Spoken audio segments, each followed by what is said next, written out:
Hello, everyone, and welcome to session 151 of Pokerole. After this session, we'll be out of Generation 1 Pokedex.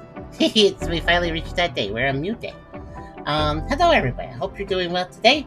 On this session, we finally left town in session 150, and we're going to get to adventuring, heading towards the mesa I forgot the name of for some reason, and other things, too. It's probably right here. Actually, no, that's one of the few things that isn't named on the map. No, Blustery Mesa, right there. And, yeah, adventures have started back up.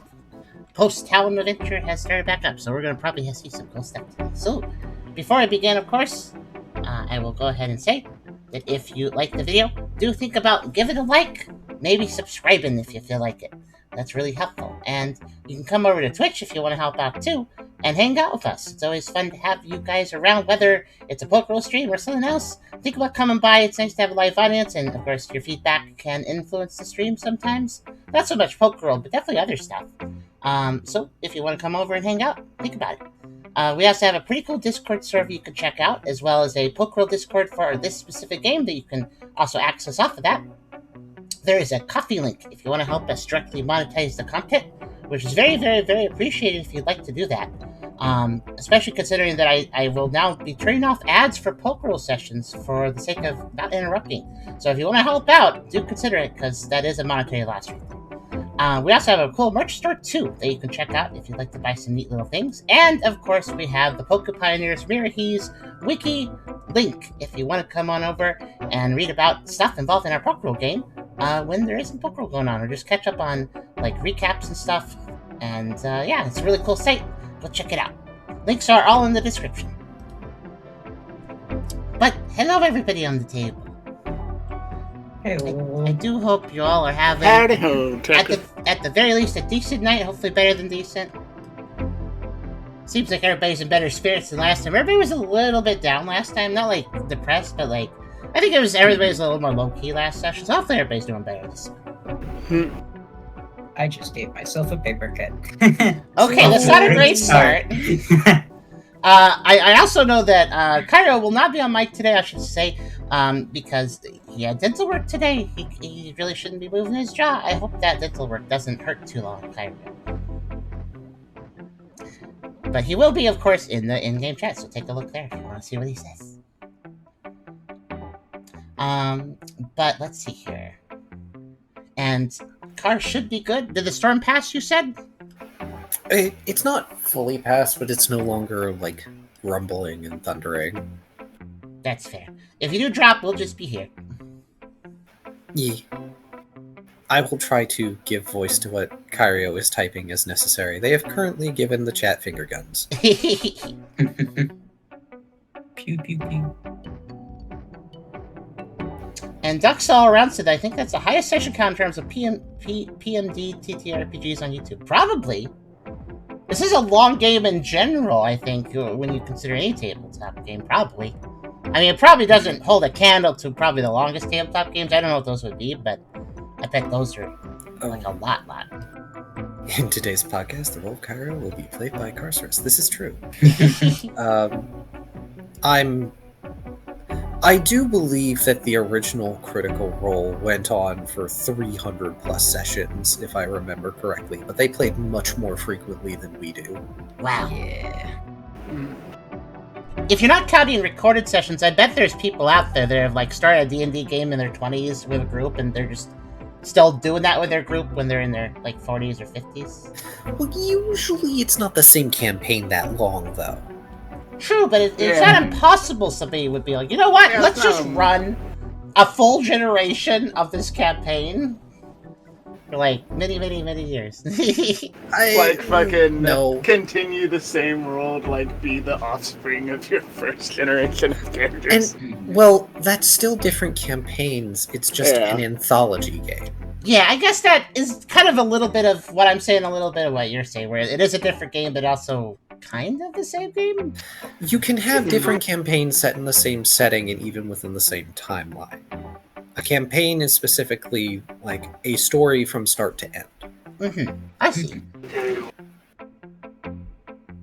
I consider doing that when my session ends, is to basically start up again, but with a bunch of new characters. So, Why not? You've already put all this work into a setting. Use it. Yeah, for sure. Makes sense. We could make an anime ladder game. We could. Yeah, we could. I love Except the we don't have the money for that. I love the idea of an evil campaign be Team Smear. Evil campaigns sound fun. It takes a lot of work and like player cooperation and understanding to pull it off. I presented it as an option, but some of you all made characters that are just not conducive to that. Anyway, I should do the recap. I made one that could be evil. They might still turn out evil. Just Okay. awful evil. I guess I should add one little note. Yes, for those confused, because I know there's always a few people when we do it. We did do a session just last week. But the reason we're doing one this week is twofold. One, because we had a long hiatus, it kind of makes sense to have another one so soon. But also, technically, we had returned on an off week from our usual schedule. So this is back on an on week. So we're basically just restoring the on week timeline. So by doing this.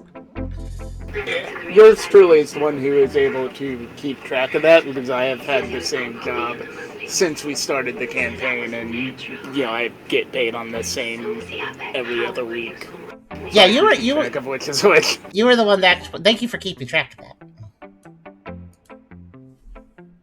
It can be hard to remember. Oh yeah, that's right. I did forget one thing. I'm gonna actually turn off the ads, like I said. Unless I have them off still, in which case, oops, I left them off since last Pokerole. We'll see. But yes, recap time. I'll share some art in a minute, too.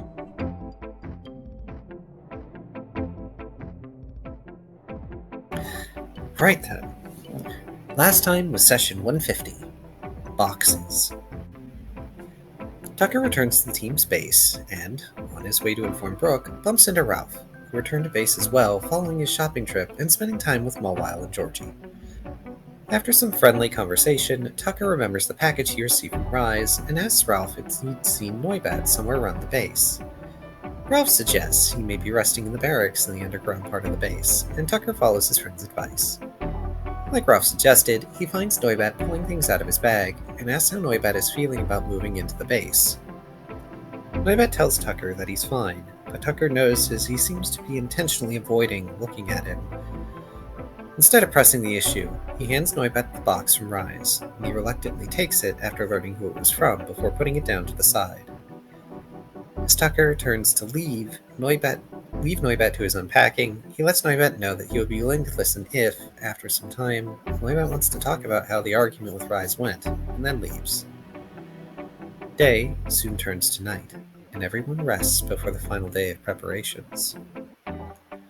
The next morning, as everyone in the team and Deadeye is eating breakfast in the base lobby, Tucker brings up Rise's suggestion to ask the Pyro Pride to watch over Puppy for them.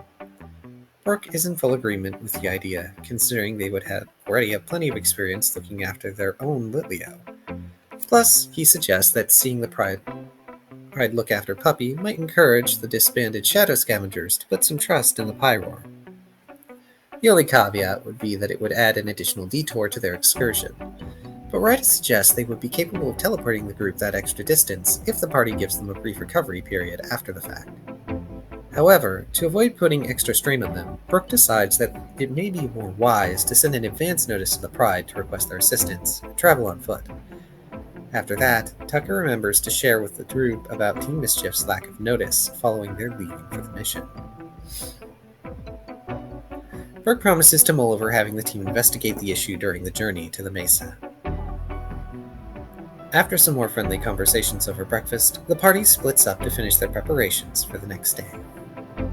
Tucker decides to put together a bag of toys to take to the Pride tomorrow when leaving Puppy with them, and spends the rest of the day spending time with Puppy. I get the feeling that bag of toys is not going to get used. Not having any remaining tasks to do before tomorrow, Ralph decides to pass the time through one of his favorite hobbies, pestering overly serious Pokemon for the funnies. It's amazing.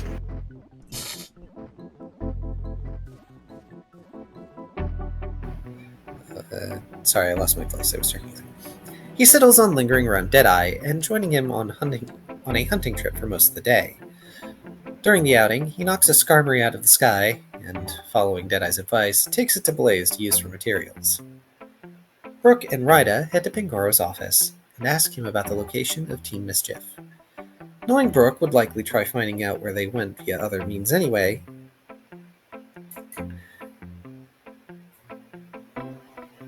Brooke asks Chatot, that's probably Pangoro asks Chatot, to bring over a map and points to the west coast. Detailing how any messengers they had sent trying to gather information about the plague along the coast have gone completely silent.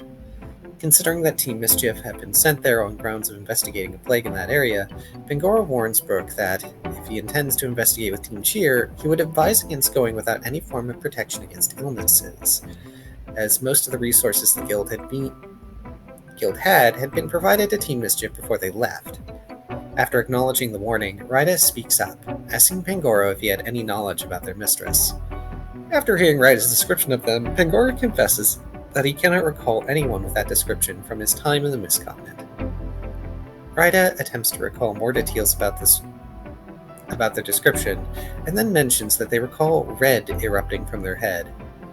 Hearing that, and looking at the shape of the head in Rida's drawing, Pangoro and Chatot assume that Rida may be conflating the face of their mistress with a helmet they once wore, though there was always the possibility that they were some distant variant of Feraligatr.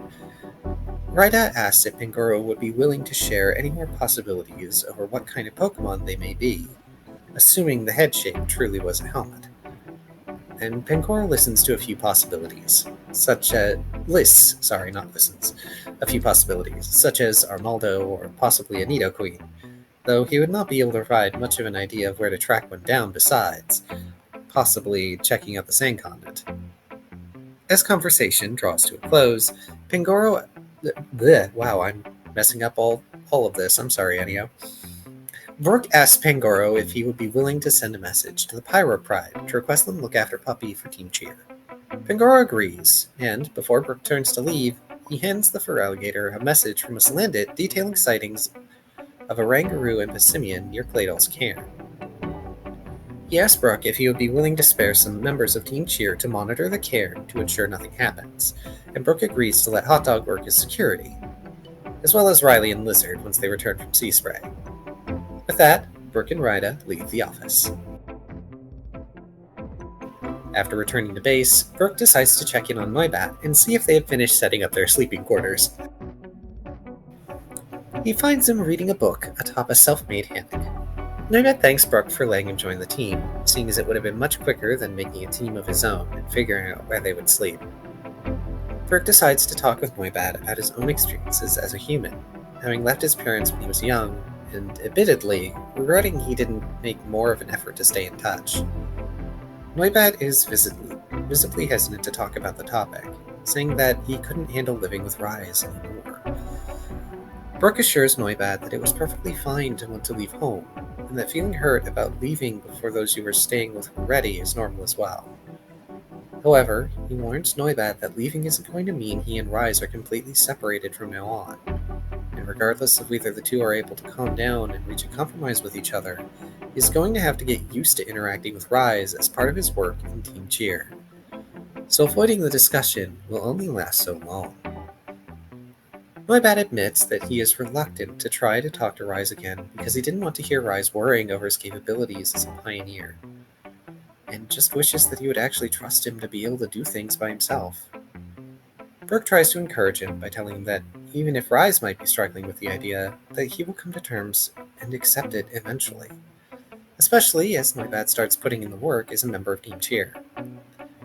Taking on a joking tone, Brooke is able to cheer Noibat up somewhat, and he cheerfully tells Brooke that he's more than ready to do whatever needs done. Brooke tells Noibat that when he's finished acclimating to the base, he's to report to Squirtle to receive his tasks, and Noibat nods before Brooke reminds him to try checking the box from Rise sometime soon. Noibat promises to check it after he's finished settling in, and Brooke leaves Noibat to return to his book.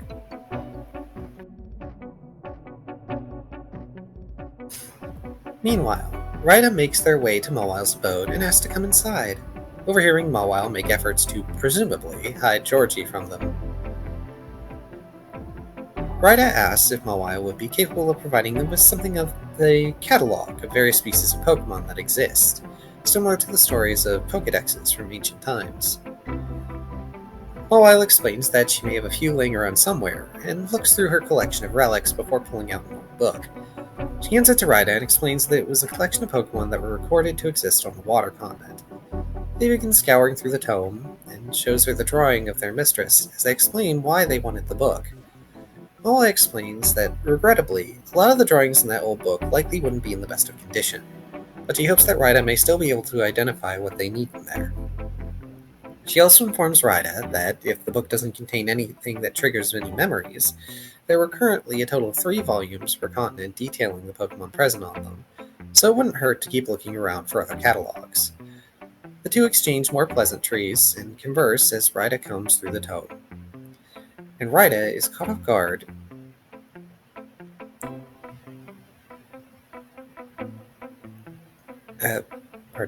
Rida is caught off guard, shocked even to hear Mawile passingly refer to them as her friend.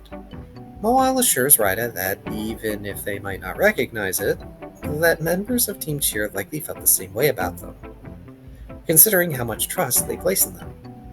Rida is confused, but pleased at the idea that they would be friends, and thanks Mawile for the thought. The two then sit down and more cheerfully scour through the pages of the book together. The rest of the day passes without incident, and everyone returns to the base to rest. The next morning comes, the party gets their belongings together, has their berry cobblers, and collects Florantis before setting off for Pride's Rock. The journey there takes roughly 2 days of travel, with the party taking breaks to rest and train when needed. Halfway through the journey, as the party settle down to rest, and Brook took night watch, Deadeye decides to join him for the night to speak with him about the matter he wanted to talk about before. He explains to Brook that he decided to tag along with Team Cheer because he wanted to settle a score, with someone in the same direction as the party was headed. Elaborating, he decided it was finally time to get revenge on the Pokemon that had taken out his missing eye. Brook assumes Deadeye will want to sort out the matter alone, but Deadeye tells Brook that he expects he might need Team Cheer's help with tracking them down. Brook is surprised, but tells him he will be more than happy to help Deadeye look if the opportunity arises, and Deadeye thanks him for his help before mulling over just what had started spurring him to want to take vengeance now, after all this time. Brook teases him that he's just started to become more petty over the years, and Deadeye chuckles, adding that's probably also thanks to getting closer to Team Cheer, considering an electric type like him would have trouble getting revenge on a Nidoking. The conversation settles, and the two sit down together and keep watch under the moonlight.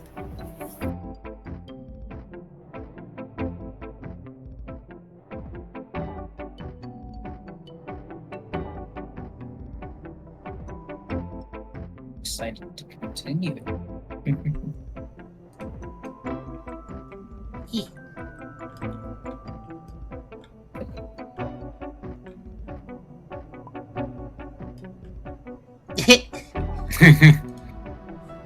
Actually, the screen just hard cut to black and the credits rolled. I mean, yes, that is what happened.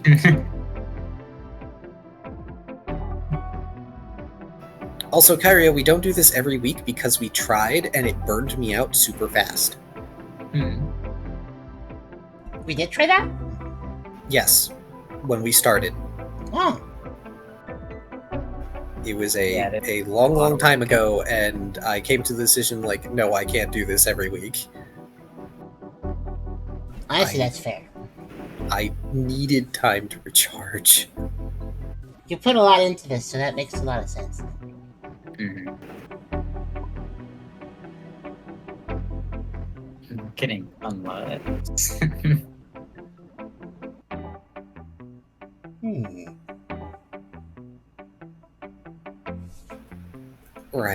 Right. Anyway, I believe one of the decisions we reached at the end is that we were going to briefly touch upon you all getting to the Zeal Pride's Rock. Yes, could I do a roll before we get there? Yes. What are you rolling? Well, a little inspired by Deadeye constantly bringing back food to Savan, it probably would be a good gesture to since the Pride's doing a favor, even though they kind of owe us, but still, it'd probably be nice to bring some game to them too when we arrive. They'd probably appreciate that. So I'm gonna try a hunt. Oh, well, alright.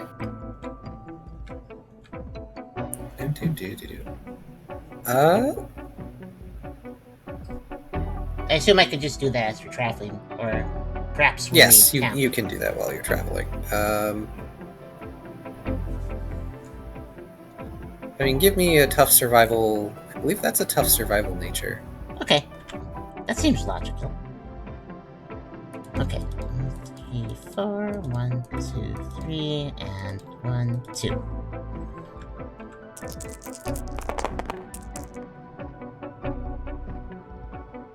Yeah, it's fine. That's a decent enough roll.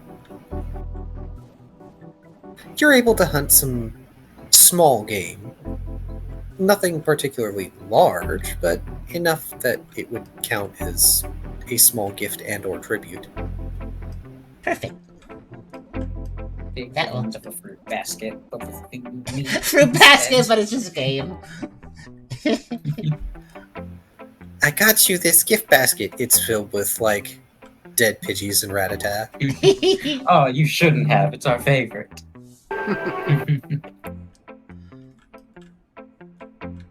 A satisfactory gift. We'll bring that along. But I will say that when Team Cheer does arrive at the Pride Rock, the message has already gotten to them. And so there are a few Hyrule Lionesses that are there to greet all of you, invite you in, as it were. Zeal himself does not make an appearance, but they do agree to look after the child. That was Happy appropriate. music sting. Good. They do agree to look after the child, and also they do accept whatever little hunting gifts you leave for them. Although, they aren't sure what to do with the bag of toys you brought, but they'll hang on to it for you. Tucker takes a second, realizing that, yeah, actually, these are a little too, these aren't exactly something you typically find in the wild, Tucker realizes all of a sudden. And, will awkwardly and briefly explain that they're just something for, Puppy to chew on and or throw around if they want to. But if they're busy with other things, that's fine too. And Tucker is very grateful and expresses that to whatever delegates of the Pride are receiving Puppy, and offer the game up as a gift, and spend a few moments. Tucker spends a few moments with Puppy to basically explain, to the best of their ability, that Puppy's going to be staying here for a bit, and that don't worry, I'll visit again soon, and everything like that. And of course, it's hard to say how much Puppy understands out of that, but Tucker is empathetic after all, so I think the point is gotten, probably.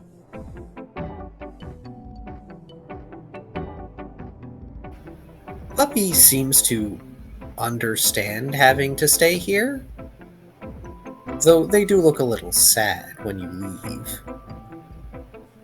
Aww. Tucker makes an effort to not make it too big of a deal when the party leaves, but does respond to that sadness with an extra big hug to Puppy before going. Oh.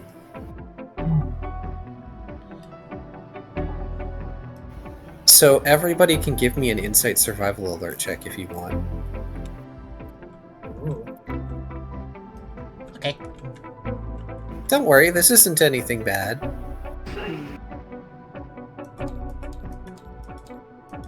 That's somebody doing something bad would say. How rude, I'm the storyteller. Even more reason to be concerned.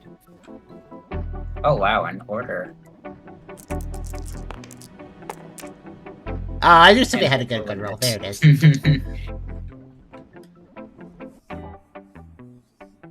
Prida, you can't make out anything distinct, but you can overhear some of the huntresses saying something to Puppy. Brooke, you catch that they're already discussing bringing Puppy out on a hunt. They're just gonna teach him how to do that. Oh yeah, Tucker, I guess I should note also that I'm not going to make a big conversation of it, but Tucker also did note to the Pride that when it comes to Puppy's care and training and whatever Puppy does, that's really up to the lionesses as long as they take good care of Puppy. That's all that Tucker asks. So, yeah. Makes sense they would do that, though. And probably a good thing for Puppy, really.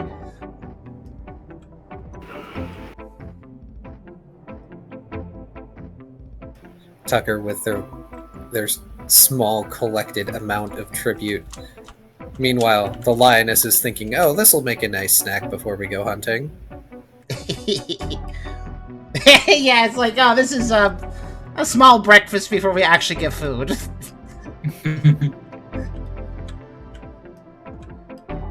You, large, overly developed child, we shall bring you hunting and teach you things. Brooke privately thinks this is a great idea. Yes. But yeah, that was just the one note. So, hey, Ryda. Yes, is it time to roll for teleport? It's time to roll for teleport. You have at least been passingly near the gallantry, so this should be fine. As long as you don't Can dodge. we say I lucky chanted before teleporting?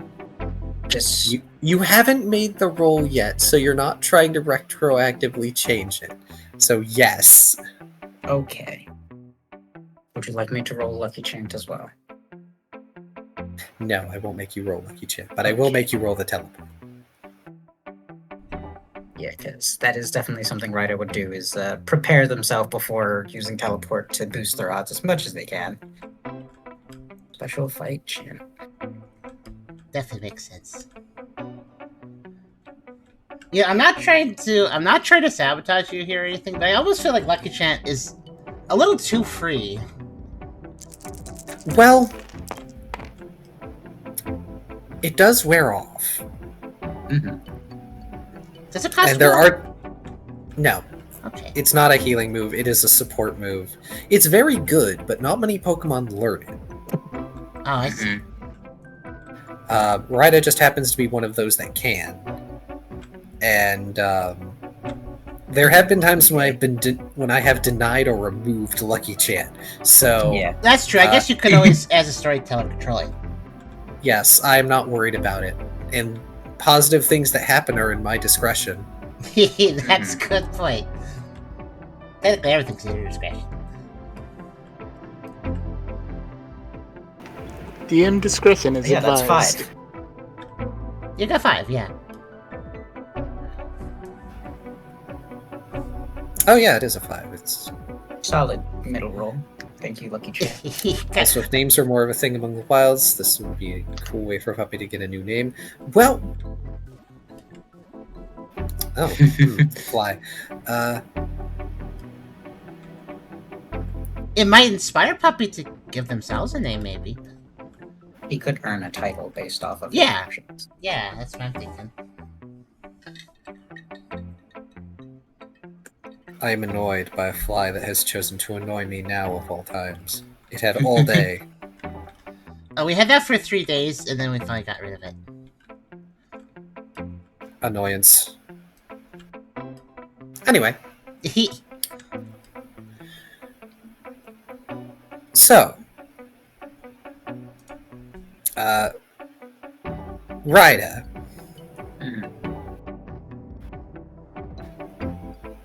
You are able to teleport to the gallantry. However, you don't exactly teleport outside the gallantry. Mm-hmm. You and everyone else teleport to various spots inside the gallantry. Luckily, outside the rooms, so you can all see each other.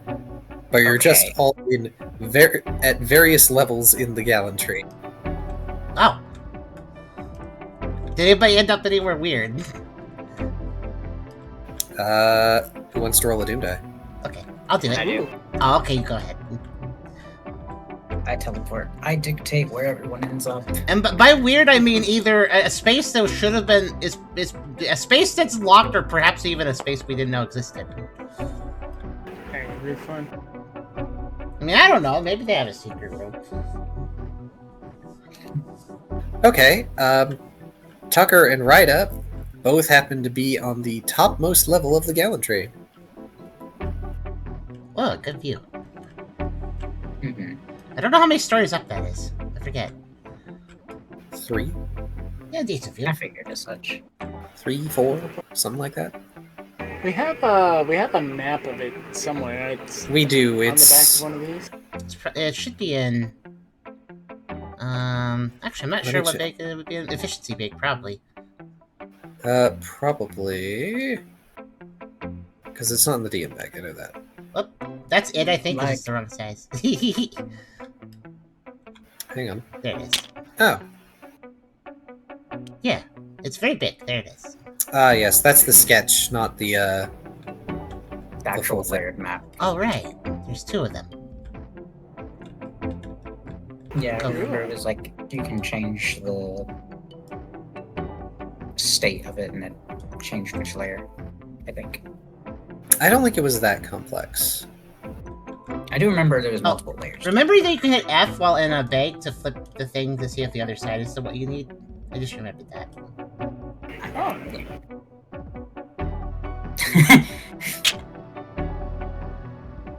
Huh, I don't see any Funny efficiency image to bag. just have on the back of that.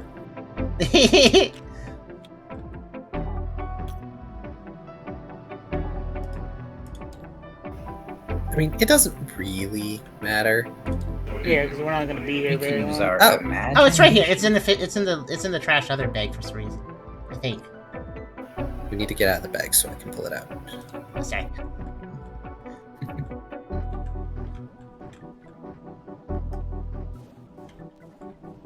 Yeah, we're not going to be here long, but hey, you know what? It's interesting for the audience to reference back to. I'm sure some people don't remember it or haven't seen it. Right, it was lettered based on, Well, it's funny, the sketch has the legend, but this one doesn't. Huh, yeah, you're right. Wait, there's But six. yeah, Wait, you- there's the 6 orange cards. Or- Oh, I see it. There's layers to it. Neat. like Yeah. an onion. Yeah, because Because there's we're not gonna have multiple- this long, but it'll be easier to have it over. Yeah. You can just shuffle it to look at the various layers. Hee. But yeah, I believe you are in the orange layer in the watchtower bit. Not that it matters terribly much. Mhm.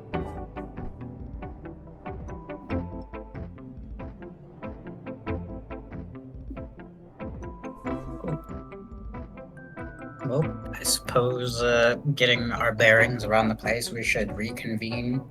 And it doesn't appear like anyone's here, does it? No, Okay. Team Gallant has not returned. Still looks like last time Tucker visited it, I assume. Figured as such, otherwise they'd Yes. probably come after us like a bunch of intruders that just teleported into their base all over the place. Yeah, it kind of looks like what you do for an invasion or something. If you were to... Mhm. Intruders! Trespassers! I forget the voice for Gallant. It has been a little bit since we've run into them again. Hopefully Just we give will them a see them. nightly voice. I know the basic good gist enough. of their voice, I just can't do it right now. There goes Oh. Kyrio. Oh no! I'll do a just-in-case table save, since people disappear sometimes. Can never be sure that's not a general server issue. There we go. Okay. He's loading it back up. I can see Okay. the Steam notification. But yeah, it doesn't take too long for Tucker to get his bearings. It's pretty obvious that they're at the tree. It's a very distinctive location, so as long as you're there, it's not too big a deal. Yeah, I'll just make my way to the ground floor. Yeah, the square in the middle. That's the logical meeting point, so that's where Tucker heads. Well, it's more of a circle because it's a tree, but you know. Welcome back, Kyrio. So, this is just like a little mishap. It's not a big thing. That's fair. Oh no, a little crash. It happens. How would you say, how drained is Ryda from that teleport? Not terribly. Okay.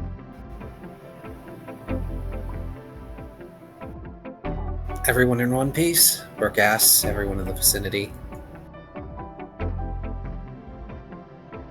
Yo ho! I am alright. Meanwhile, Deadeye, carrying Lyre and Lorantis under his arms as he joins everyone. Yes, we're fine.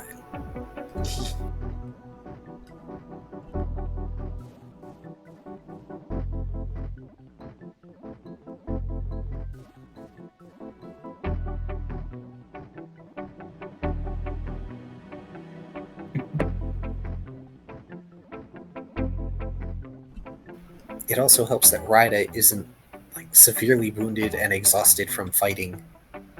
True. How are they doing after that teleport, though? Since it was a bit of a distance, but they're healthier. They are, yes. I told them they're doing pretty alright. Yeah. Good. Probably the equivalent of going after a little jog. Yeah, winded, but not exhausted. Mhm. That's fair. Guess precision gets a little wobbly at longer distances. Brooke asks.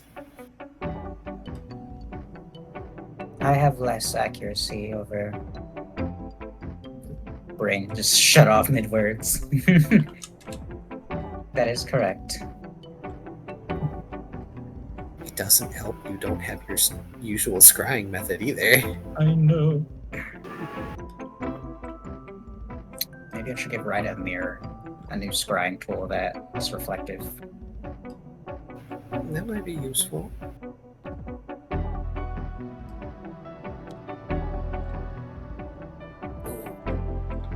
Trying to think if there's. Idea. Oh yeah. Let's write down for later. When I get my helmet, as the idea for the helmet was to give it different lenses that could do different things. Mhm. What if one of them was like just mirrored lenses? I was gonna say, oh, are you just gonna have it have a visor and the inside is mirrored? Yeah, something like that. I mean, hard to see, I guess, because it's the inside of the helmet, but go for it. What would the mirror I mean, it do? wouldn't be on all the time. Just like something they could insert or slide. Reverse sunglasses. What would Ryder use the mirror for? Scrying. Describe Oh, for it. scrying. Okay, I see. No, that makes sense. Yeah. Alright, since we're here, let's take a look around, Brooke says. We might find a clue as to where they went. Oh, Alright, okay. gang, split up and look for clues. If this were Scar, I'd tell you all to use investigation. Anyway. I guess it has to be an insight survival alert from each of you doing investigating. Okay.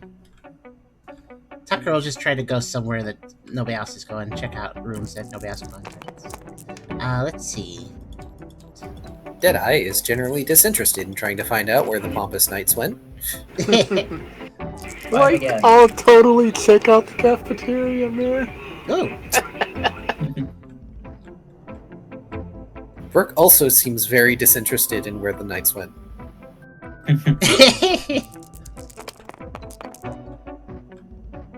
Oh, holy crap. Ralph seems more interested in what's in their larder. Ralph, you cannot get in the larder. It's Oh, a sad day. that's locked. I think It you is one said of the before few- that they left stuff, though, right? They left stuff around, they just kind of left. Yeah, they just kind of left. They only really locked the war room in a couple of other places. Brooke searches by hanging out with Deadeye. This is fine.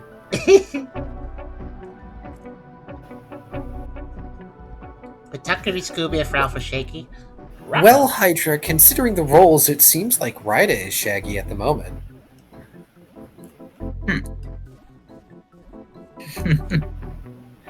Oh, Like- cool.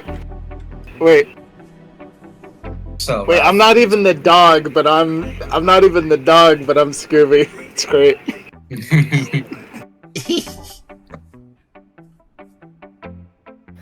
In any case, Tucker and Ryda. There is the obvious note on the war room door that says they have gone off on a mission in the direction of Aster Rock, or whatever I said the note said. Off in that general direction of the map.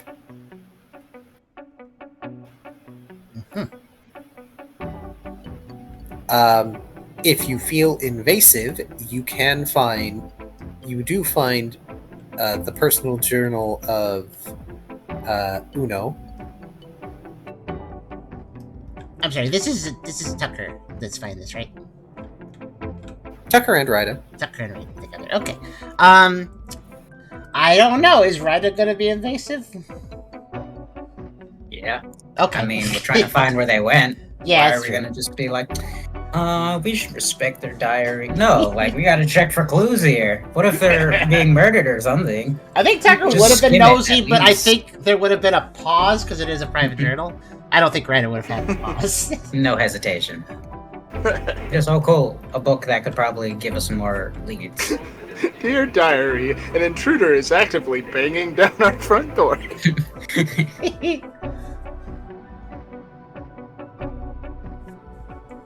Also, I get it right. It is Uno. Who was I don't have Uno. who was the not the double aid, but the first stage.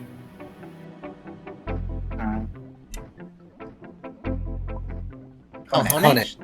Yeah. Yeah, I was just thinking of Aegis Slash. I couldn't remember the first Evo. No, Aegis Slash is the third stage. That's Surricane.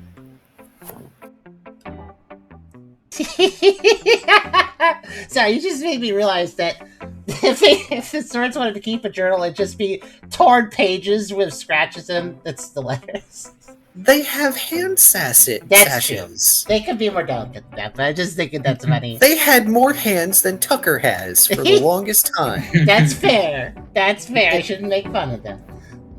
Moving on, Uno, who is the actual nice one of the group, He was I nice. might add. If you don't remember, they were the youngest one. He was the reasonable one, I think. So, you can flip through the diary if you want to, which would be very rude, or you can go to the latest entry.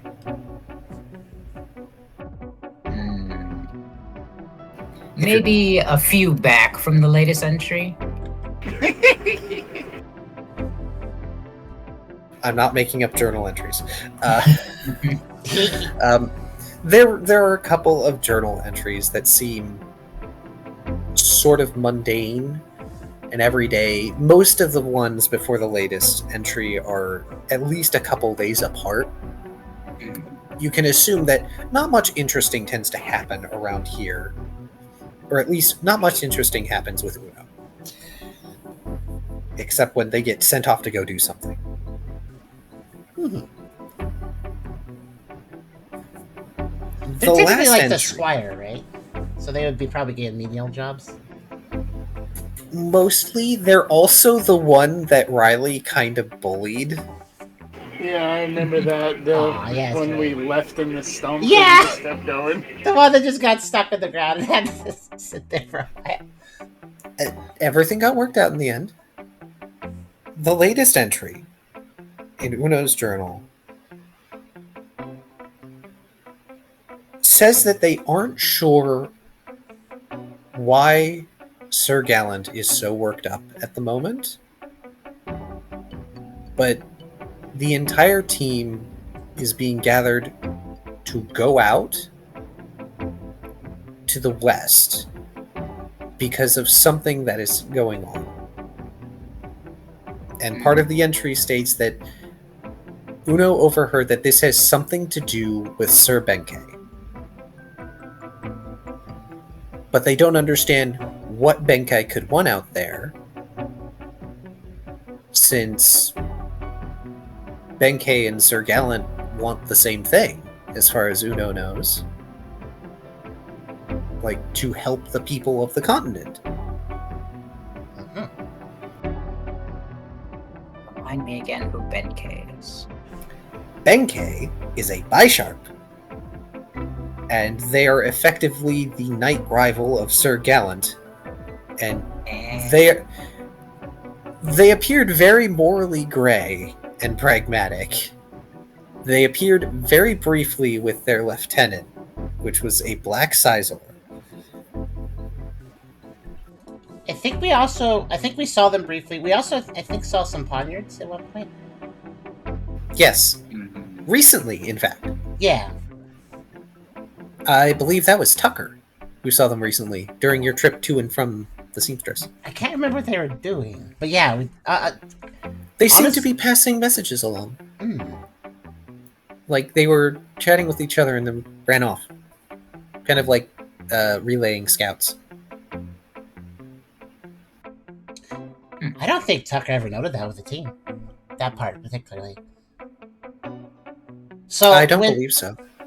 Is Ryder reading this aloud for Tucker? I'd imagine they just read it in their head originally as they're skimming through it, but once they find something of note, they sort of get Tucker's attention, like asking questions of like, does this name like mean anything to you? Anything here? Ringing any bells? Alright, Ryder didn't really know Benkei at all, so. Nope. They weren't a part of the night stuff. Tucker will fill Ryder in on the brief bit of what they know about Benkei, expressing specifically that Benkei seemed a bit off, because Tucker probably could have picked up on that. That technically they're all knights, but Benkei did seem a little bit sketchy. And then Tucker thinks for a second and says, you know, actually, when I was getting my outfit, I saw some Poniards seeming passing some messages along. I didn't really think too much about it, but they probably work for Benkei if they're in this area.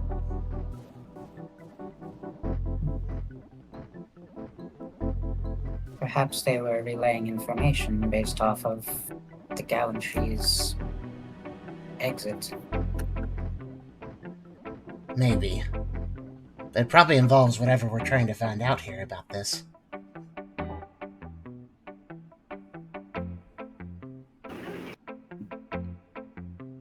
We should let the others know. Tucker nods.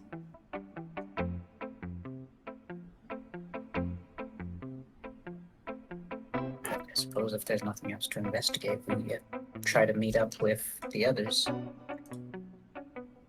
I forget, was this all in the war room? No.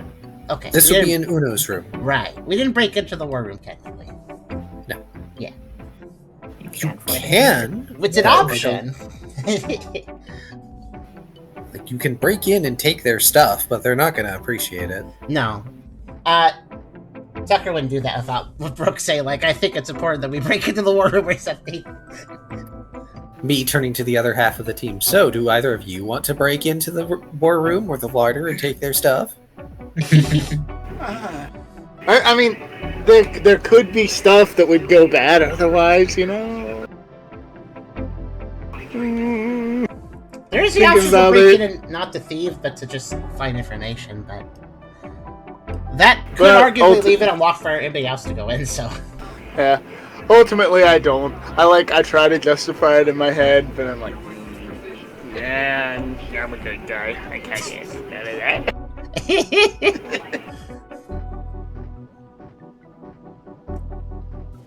I don't think it's important we break into the war room, Brooke doesn't say.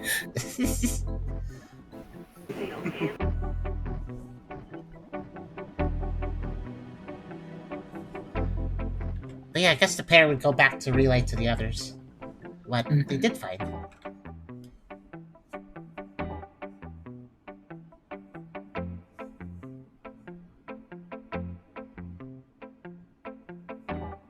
And the others were so stunned by the information they said nothing. I'll nod, consider it. Yeah. It's kind of sus. Ain't that the guy who is like kind of a jerk, but like wasn't really evil, so he couldn't really, beat him up because he was just kind of a jerk. Tucker pipes I up. think it's someone else. Tucker pipes up. Oh, as far as I understand, all the knights are working towards the same goals, but I don't know. That one felt off to me. Even if your intentions are the same goal, how you approach it may differ and upset those around you. Looking sorta side-eyeing Tucker with that last comment. Oh wait, could you repeat that? I missed the last bit. Just sort of expressing that even though people have the same goals, they might approach it in different ways, even if others may not appreciate it. Tucker sees the side eye and contemplates that. I feel like Ralph would be having a knowing glance at Rhino with that. So I'm like, yeah. Some people want to, bring someone to justice by locking them up. Others want to beat them to death with an orb. Tucker pipes up a bit more. Still, we've seen what Sir Galland and his knights do. We haven't really seen what Benkai does. So, we know they're working towards the same goal supposedly, but as far as actions go, we don't know what they're doing, or have been doing. They seem to have a history with Gallant, Brooke says. Either way, you got a general direction to go. I know it's been a few days, but can either of you get a scent we can follow? Brooke asked Tucker and Ralph. Tucker, this would be the time to inform them that the knights have been gone for much longer, and that will not be possible. Yeah, Tucker will note that during the going to gain the garments upgrade, the knights were already gone then, and I want to say that Tucker probably tried to pick up a scent then as well, when it was technically fresher, but would there have been anything then? No. As I recall, there wasn't really anything you could follow. Mm-hmm. So Tucker would note that it had to have been like at least a couple weeks that they've been gone or something at this point.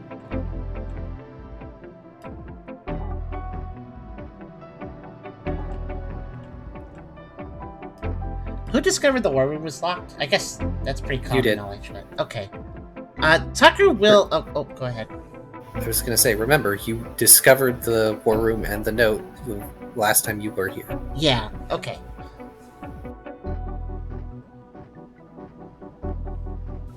I know it's been a while. Yeah, it's fine. No dice, huh? Burke ponders.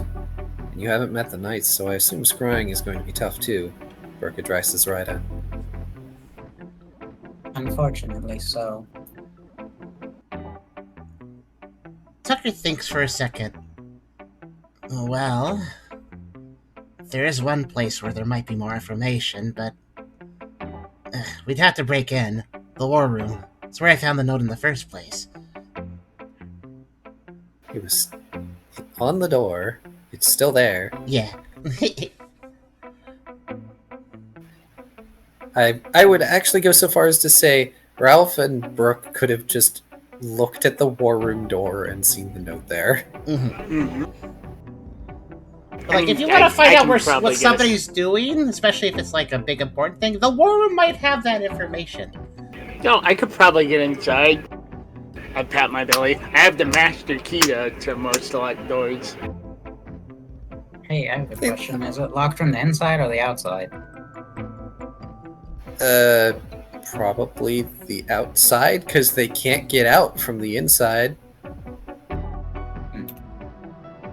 Also, they left a note on the doors stating they were going to be gone for a while. Oh, I mean, Tucker did bring up the note as well. At some point. Yes, like, they left the note. I don't know what more that you want. We want to go in the war room. We want more details than what the note provides us, at least, I guess. I'll just shrug and ask Brooke if he wants me to open the door. I guarantee you I could get it open. I don't want to cause an incident. The door's locked. We'll make do. I'll give a nod. Yes, sir, Captain. Deadeye side-eyes Brooke. Looks over at the door. You can practically hear his thoughts going, "You win this time, door."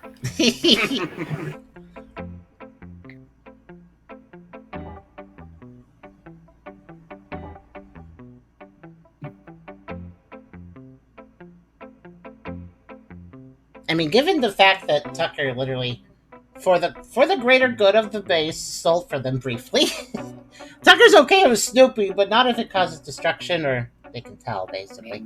There is a way to get past the door without breaking anything. True. Tucker could do it, Ryder could do it. Wait, what? Oh! Yeah, shadow sneak. Of I can teleport. If that We don't need to break the door. I thought teleport required you to know what the room inside looks like, but you haven't seen. I mean, if I'm just moving right past the door... You can approximate, yes. True. I guess you could assume there's probably a clear space right after it, and then visualize that. I did it with the jail cell in the dragon dungeon. Okay, you know what? Let's see who pipes up first. Roll a doom die for me, Hydra. Whoever gets the higher number gets to pipe up Kyrio first. is typing. Sure. Okay. Yeah, we'll wait for Kyrio, of course, but this is something to do in the meantime. Okay, 4... 6? Okay, then. I guess I will. Let's see what Brooke says, though. I'll wait. Okay. So Tucker will get a thought and consider... we'll ask Brooke directly. What about entering if we don't break the door?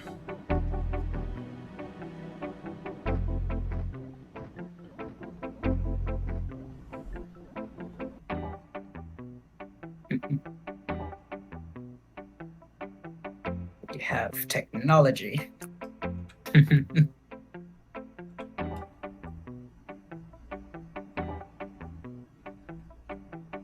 I'll casually ask Car, is there a crack under the door? Does it have like a little airspace? Yes, there is a small crack for the underneath of the door. All the better. Not enough that you can see anything, but, I know why you need it. It makes it easier. It might make it viable. I'm not sure if I need that, but... You know what can go under the door crack? A shadow. That's all I'm saying.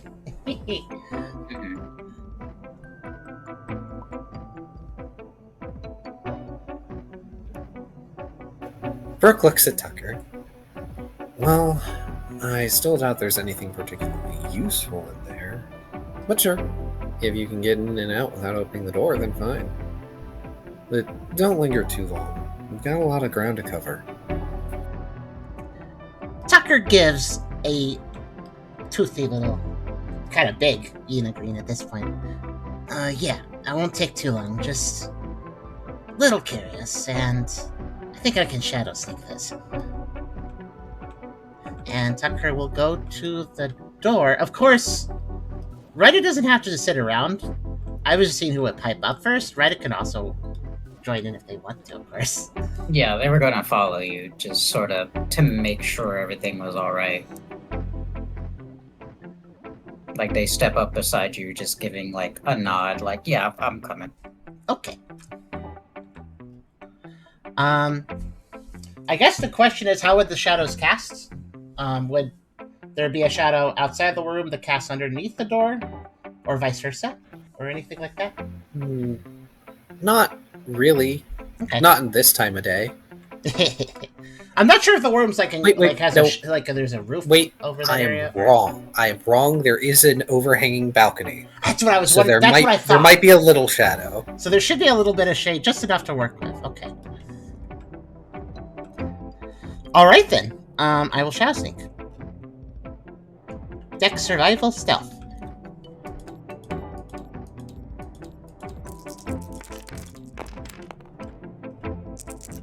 Oh yeah. Yeah, we're cooking. Oh yeah. We're You're in. cooking. So smooth, it looks like Ryda walks through the wall. Alright. Brooke settles back down and mutters to Danny. Okay, I'll admit. I'm curious too.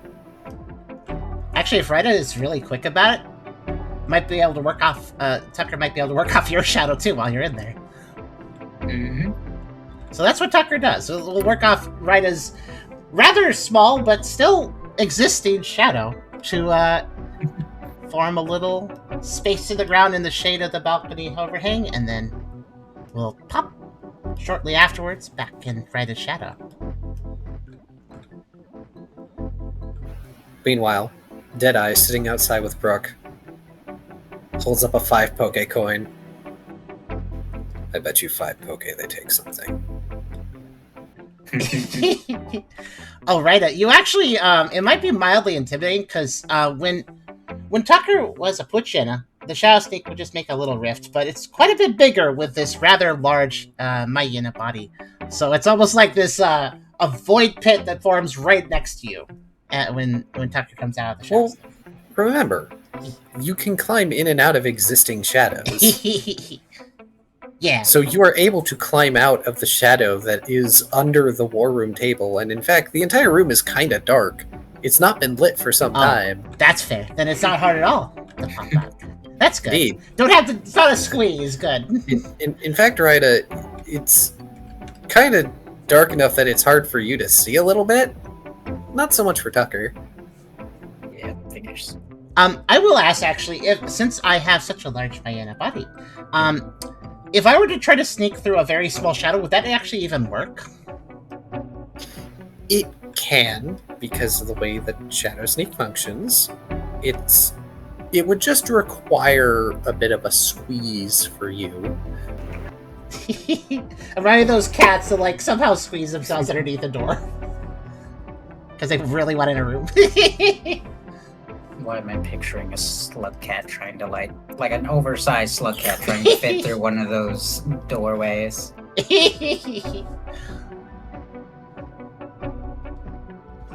But yeah, Tucker has no trouble seeing, and but probably has no trouble seeing that Ryda's have a little trouble seeing. So Tucker will look for a light.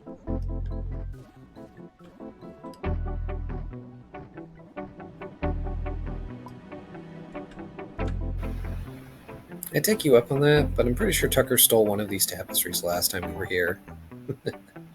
20, if they break the door somehow. You're on.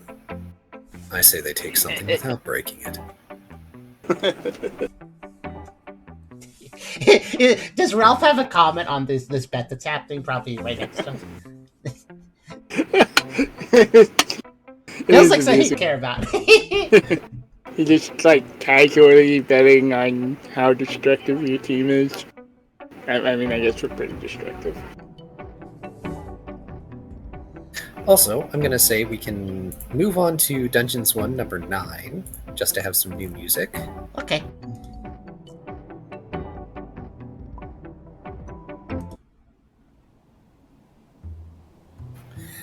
So meanwhile, to answer your question, Tucker, as you look around this room, there is the large war room table, of course, and it still has the map that has been held on there by rocks and at least one dagger stabbed into a corner. And it is marked up with all sorts of various like little circles and notes, and has like little wooden figures on it for planning and tactics. Things like that. You probably won't be able to make sense of what's there because there's nobody to explain to you what everything is. Yeah, we're not. Tucker's not exactly lore tactic focused. Well, even then, like, the little wooden figures are very generic shapes. They're not meant to evoke anything. There's also some, like, storage things in the war room. There is a barrel that contains, weirdly enough, inanimate swords. Oh. Like, not training swords. Swords. Basic swords. And on the wall is a rack that has 2 lances and space for another, as well as a rack that holds 2 additional shields and has space for a third. Brooke looks up at Ralph's comment on being destructive. 2 words. Ocean blue. Oh, sorry. Sandbar blue. That's, not entirely fair, humph. I can't remember. Has Tucker or literally anyone on the team actually been in this war room before? I can't remember. I don't remember if you've been in the war room, but generally speaking, less than likely, or at least not unsupervised. Mm-hmm. Oh, you weren't allowed in. Okay, I figured. I mean, I figured that too, because this kind of seems like their most, private space for, sensitive information, so... Yes. Tucker will take a moment to marvel over the room, not having been in here before. Noting the missing weapons specifically, figuring probably that Sir Gallon probably took those specific ones. But Tucker will keep looking around and see if a candle or a lantern can be found. Something like that. There is, in fact, some unlit candles in the room. Some are even on the table. Tucker will make use of those lovely clothing ribbons to pick up a couple, putting them in front of his snout and doing a very weak fire thing to just create a little bit of an ember to light the wicks. And here I was thinking of a somewhat cool idea to try. Oh, sorry. What's that? What was your idea? I was thinking of trying to do a bit of a meld move, perhaps, of Mark of Justice and Scrying to maybe see if I can get Ryder to see through Tucker's eyes. I mean, interesting. Neat idea, but I don't think so. Yeah. I feel like you could maybe pull that off with Tucker's cooperation, focus, and some training. Maybe. Mm. With if Tucker's also applying well, technically probably empathy. Yeah, it might be possible in some way, but yeah, that would require a lot of concentration and not just off the cuff. In any case, Tucker lights the 2 candles. Should I roll for the fire thing? It's pretty light fire thing. yeah, just in case. Okay. Proceeds to set the place on fire. I hope Also- that this isn't a really good roll then. Also, I agree with Kyrio. Your Okay. scrying medium not being in the dark would help. Mm-hmm. Yeah, that probably makes it a little harder and fuzzier. Okay, and you do just fine, Tucker. It's just a couple of attempts of snapping your jaws such that your teeth grind together in the right way to create sparks instead of actual fire. Exactly. That's what Tucker. And you manage to light a pair of candles that cast dim light in the war room. It's a fairly spacious room, all said, even though it's mildly cluttered with stuff. Tucker will curl a ribbon over to Rita and hand 1 candle to them. They will politely take the candle. Thank you. Of course. Now let's see if we can find anything of worth. They give a nod, and first thing they're going to try to look for is any maps. I will repeat. There is the main map on the table. However, if you're looking for other maps, please give me an insight survival alert. Okay. As I will can do- Tucker if you're searching for anything else. I will do that. I am curious if Rita can make sense of the map at all. It is kind of looks like one of those things where you kind of need to know everything in advance to know what it's doing, but the nondescriptness of it all. Goodness gracious, Ryda. I'm glad you have Lucky Chant.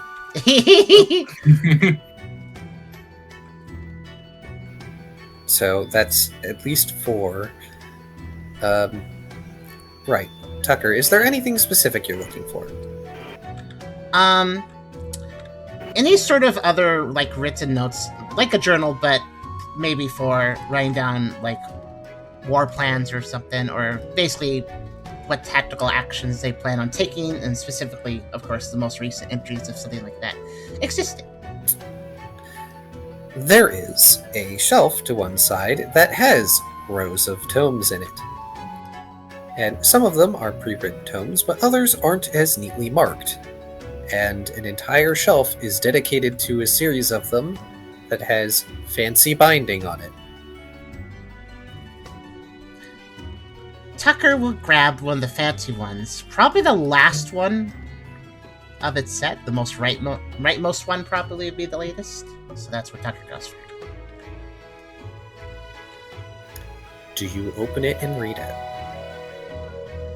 I think so. Congratulations! You have opened up Volume 9 of Sir Gallant's memoir. Oh. Oh, he's kept a lot of these. It is positively filled to the brim with flowery, bombastic writing that seems very self-interested. And also, you can just tell by reading a couple of pages that the events in Sir Gallant's life and or missions have been embellished for flavor. Tucker's eyes glaze over a little bit. Tucker's eyes glaze over a little bit, and he mutters to himself as he looks it over. I feel like Florence could enjoy some of these stories. That's so rude and so true. Hey, look, Florence is a nice guy, though.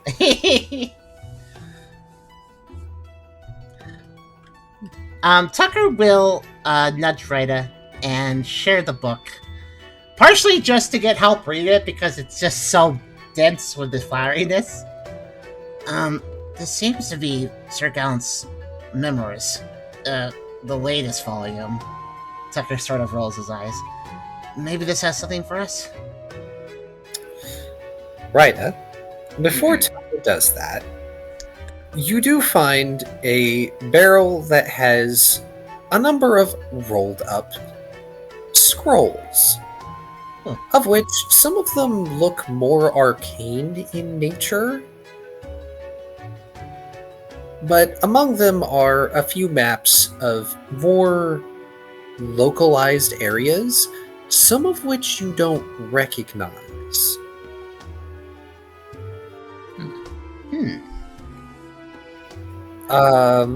If you will draw your attention to our world map. Oh, how do I... Oh, right, minus. There we go. So, there is a more localized map of that area. A localized map here. They do not have one of the forest, but they do have a map of that area, as well as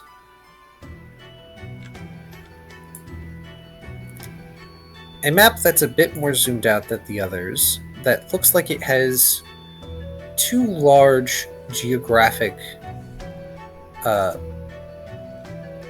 don't want to say features. On either end of it.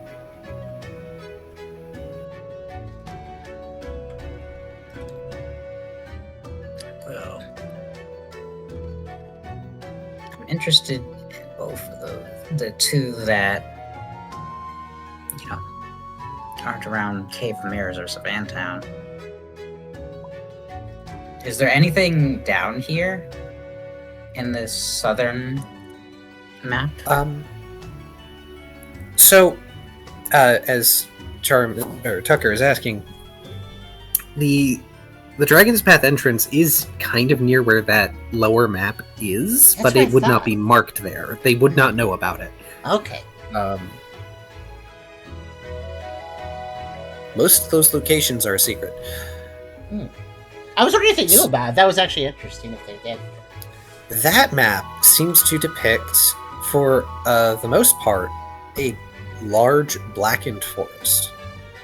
And much of the map is accented with like little bits of red and what looks to be the foot of some sort of mountain at the bottom half of it.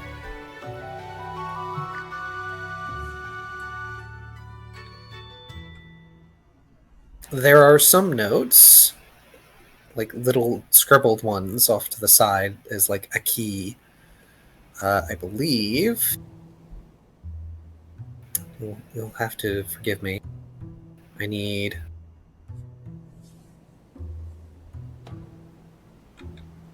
Where's my notes? Blink on it, notes. It may take me a minute to scroll through this. This is a bunch of areas. That's quite No fair. problem. Take your time. No problem. Interesting find. Oh, that was thunder. Oh no, it's coming to you now. Oh, I forgot about the spires. The spires. The spires. Let's see. Does not say where that is, but I have a good idea of where that is. It's not down there.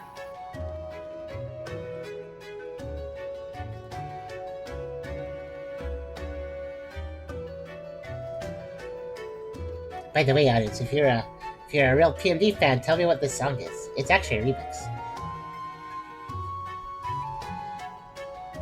Nice I song to never play, played actually. or watched a game of PMD. Yeah, fix Got that. series of it. I've seen bits of people playing, but I never could get myself to sit and watch a playthrough or play it myself. Honestly, it's not the most fun gameplay-wise, the series. Like, Mystery Dungeon games are acquired taste. Really. They are. Unfortunately, there's a lot of grind. So, the foot of the mountain is marked with like a little arrow pointing to it, and it says Cinderfall Volcano. And the forest is marked as Everburn Forest. And from what you can tell, there is no way to access the volcano without going through the forest. Huh. But there is one small section off to the side that is noted as the Heatwave Sands. And it has an arrow pointing in that direction. You don't really see anything that looks like it could be deserty, but it's there.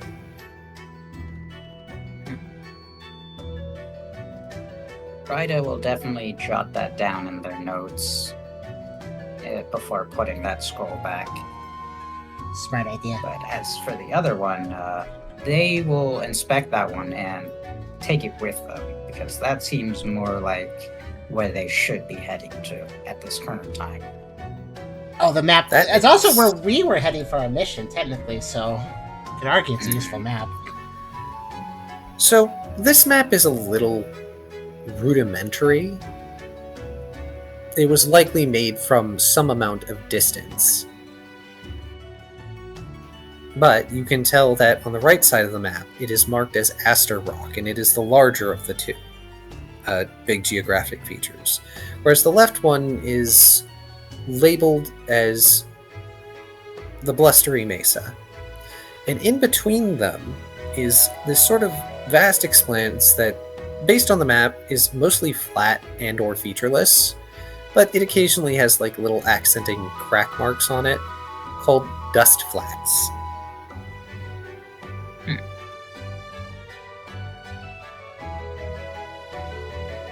Very arid, I see.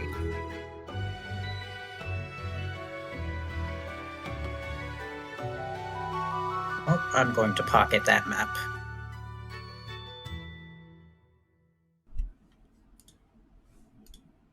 Since that one actually seems to be of use in this current moment.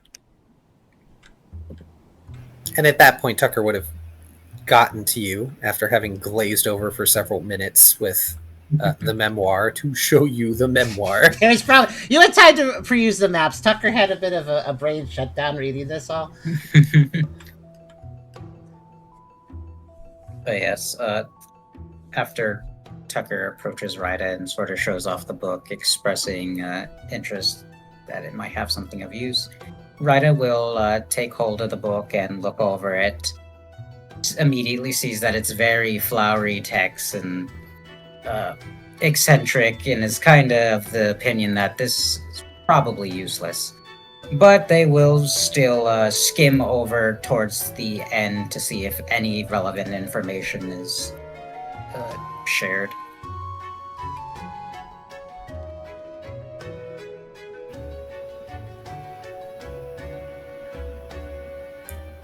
Give me a smart...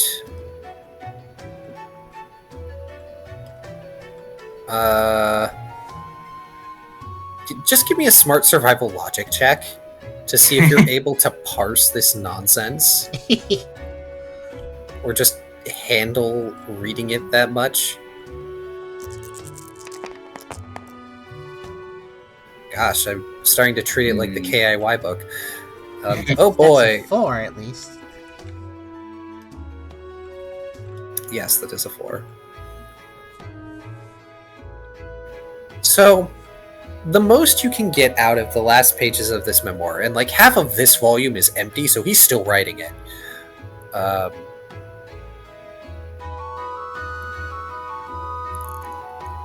The deflowerified gist of it is Sir Gallant basically calling Benkei a no-good, craven blackguard.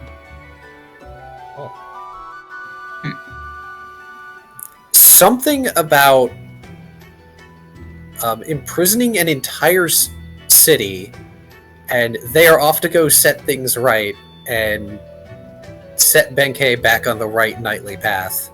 Because of course he believes he can do that. Oh no. Oh, that's interesting though. Yeah, so Ryda will relay that sort of gist of it appears that Benkei has imprisoned a city and the gallantry members are going to fix that. Tucker looks worried at the first point about imprisoning a city and then looks extra worried about the second point too. I don't feel like that's going to end well. Why did Benkei do that though? Does Ryda know about the sickness that's going on? Yes. You are in fact down with the sickness. You were part of the debriefing. Yeah. Just trying to remember because my memory is escaping me in this moment. All right. It's okay. Well, in that case, Ryda will probably suggest the fact that it probably has something to do with the sick civilization, the quarantine, though forcibly done so. Tucker thinks on that a minute. Well, if that is the city that Benkei is imprisoning, that could explain why Team Mischief didn't report back.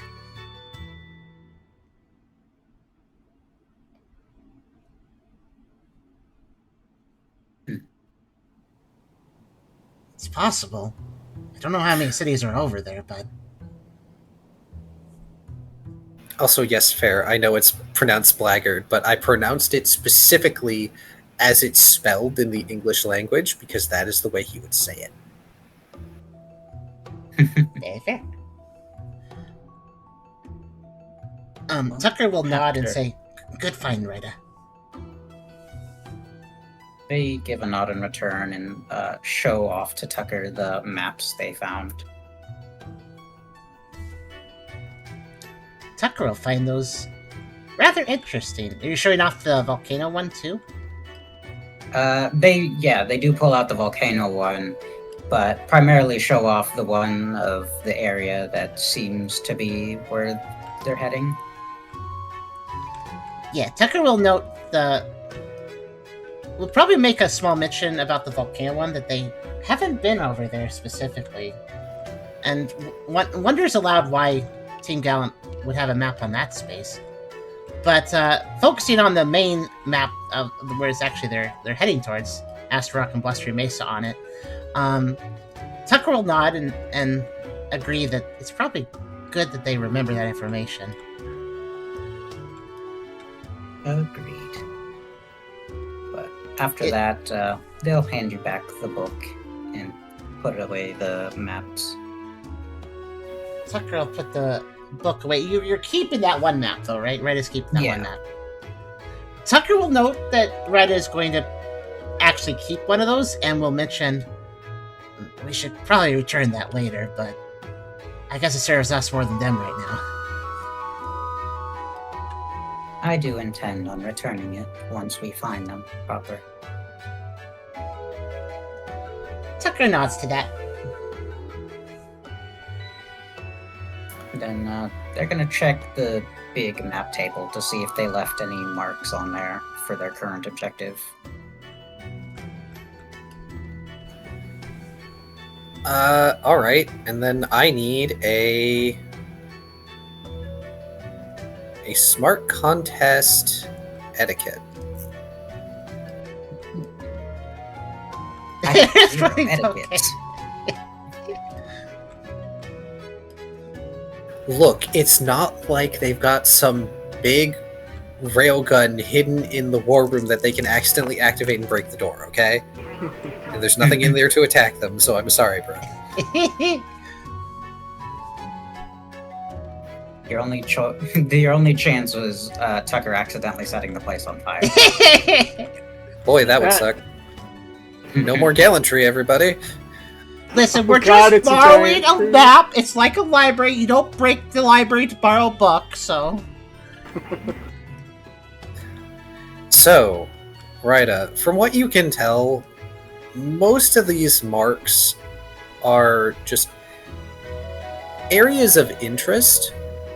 Generally speaking, they're rough, lightly drawn circles, or they have effectively like little wooden facsimiles of a building or like a little castle turret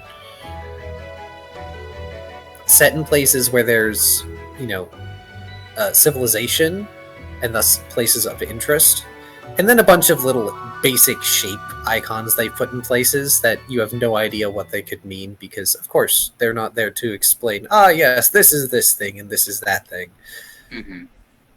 Notably, hey, you know that place where we've got the little red dot where your bounty is supposed to be? That sure has a castle turret mark. A castle? It has one of those little castle turret models, as does Savantown, Sea Spray.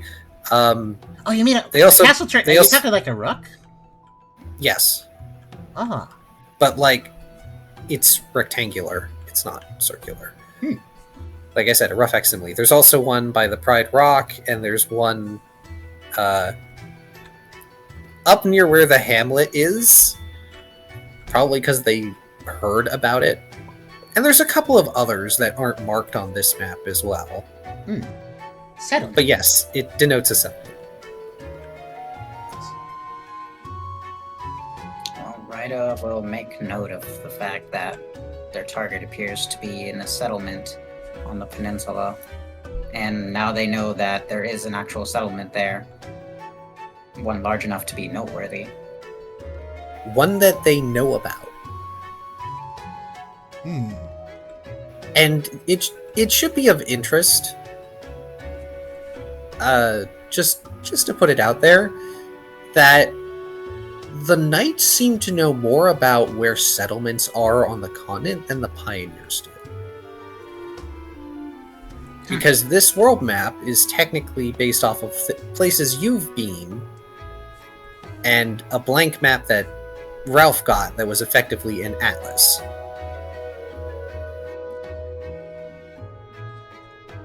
Tucker will start absorbing the map a little bit more too, since Red is too.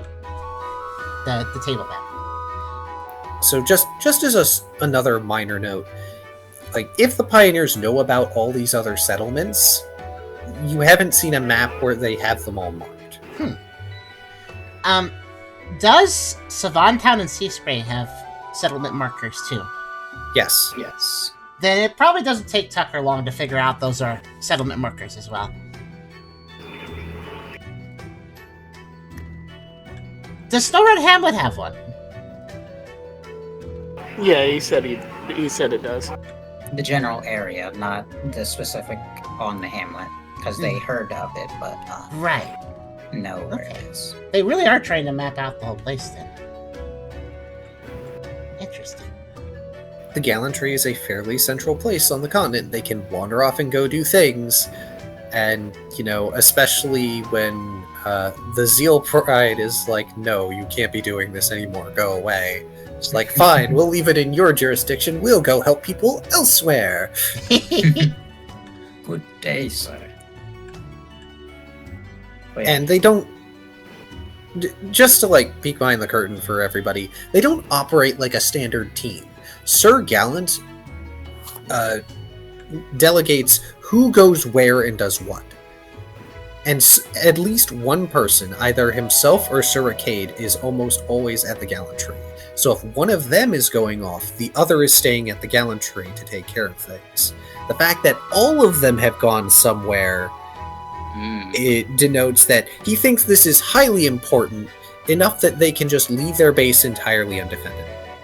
They need all arms for whatever they're doing, and that's kind of a big deal.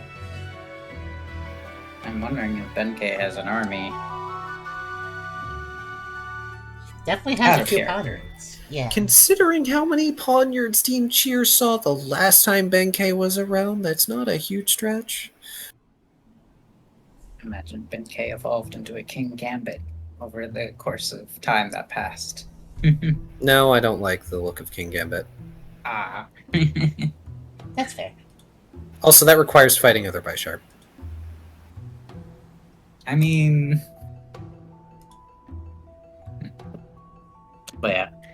Anyway, after taking note of anything important and such, Ryda will ask Tucker if there was anything else he wished to look at before heading out, so they don't linger too long.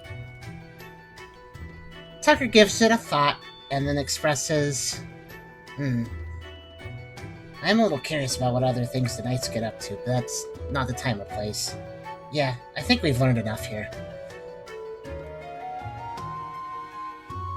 Then they will give a nod and head towards the door, readying to teleport through. Tucker will do the same, but with Shadow Sneak. So before you go, Ryda, I did mention that there were some arcane-looking scrolls in that barrel. Are you sure you do not Yes. want them? I was interested. I thought it was just more flavor text of, oh yeah, there's cool mystic stuff in here, not actually anything to look at, but if I can't actually look at this, I would have. Okay.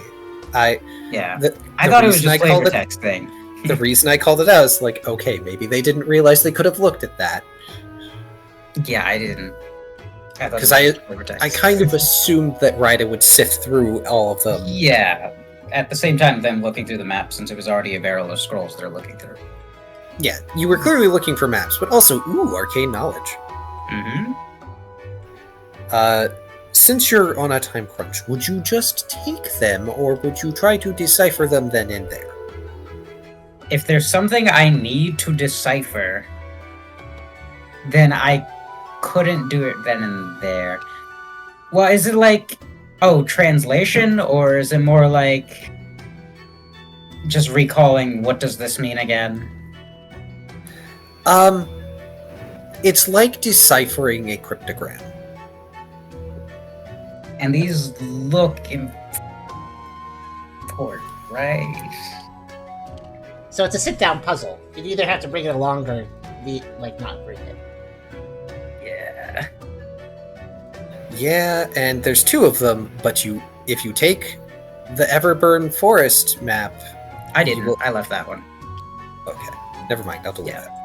Yeah, just Yeah, take no, just I taking the specifically map left of the that one. Mesa and Astrak on it. Okay, well guess what? Your bag is full. Cool. You can only I carry did 2 not- scrolls. Cool. Okay, so you are gonna grab a couple of those. Okay. I'm gonna take the scrolls. Arcane knowledge is so tempting. Like, who knows what good it could do. Forbidden And at knowledge. worst, what? I can just give it back to them when we find them? You gotta be Yeah. careful with magic scrolls. They might like to burn up when they're used or something, though. So, small question: are you trying to hide the fact you have taken those scrolls from Tucker? For context, Tucker didn't really pay attention. He was sifting through the scrolls. Though, well, look at the one you shared with him, but otherwise doesn't really care what you're doing with them. Probably. So, are you hiding them? Yeah. That is a good question. I have to think about this. Because Tucker seems to be against the idea of stealing from Ryda's perspective. And in actual And this perspective, isn't Tucker is exactly fine with something... Tucker's fine with borrowing if it's helpful towards positive goals. But extra Yeah, scrolls that but- we don't need, yeah, maybe a little more like, if Tucker would see that. Ryda does love their knowledge. They'd probably chalk it up to, it's not that serious. They'll put it in their bag. If Tucker sees, he sees. If he doesn't, he doesn't. Tucker will probably But they see, won't draw considering dark attention to vision. it. Dark vision and all probably will notice that you're taking more than just the map, but we'll probably shrug and assume that Ryda has some purpose in doing that. Ryda did agree to returning things, so that's good enough for Tucker for now. Figured, who knows? Might help later. Just Yeah. need more time to decipher it. Tucker will note that you took it, but won't like, yeah, it's not a negative reaction, but just, oh yeah, I see that happen.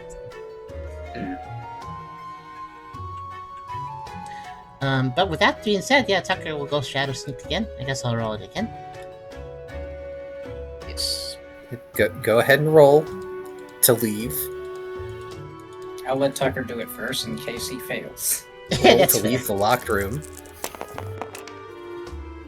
Oof. He doesn't fail. Well, so you dive into the shadows and you can't find one that's nearby to get out. You said it was it wasn't quite as dark outside as inside, so yeah, that might be a problem. Tucker Yeah. will disappear briefly, and Well, then there's ways you could get out, but they're like in weird spots. Oh. You know, like the shadow underneath the overhanging balcony. If you feel confident about dropping yourself, How high is it? it's like 10 feet up.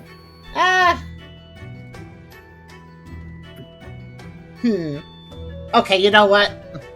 If that seems to be the best avenue for the dim lighting outside, then Tucker will head and forepaws first to land more properly. We'll go ahead and accept that. Cool. Give me a dexterity survival athletic check. And also, Ryda, you're able to teleport out just fine. Yeah.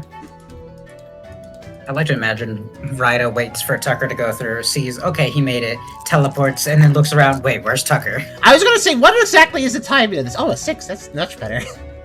Yeah, because Oh. Ryda specifically waited for Tucker to go first to Yeah. make sure he got through fine. Man, if you had botched that, I would have had you land on Ryda. Can I? No. Oh, go ahead. Everything is fine. You land on your paws like a cat would. So It's a, Tucker will. it's a bit of a heavy thud, but Yeah. you know, you're fine. Tucker will see Ryda and will, because of that roll, be able to land both safely and not on top of Ryda. But Ryda, you will note this. You don't see Tucker at first. And you're like, oh, did Tucker already like wander off? And then all of a sudden, this black mass just thump right next to you. Before he gives you a little grin, looking down at you. Ryda just whips their head to look at you a bit wide-eyed and confused on why would you do that. He is still grinning. Tucker expresses, sorry, had to use the ceiling. Oh, look. The door's intact.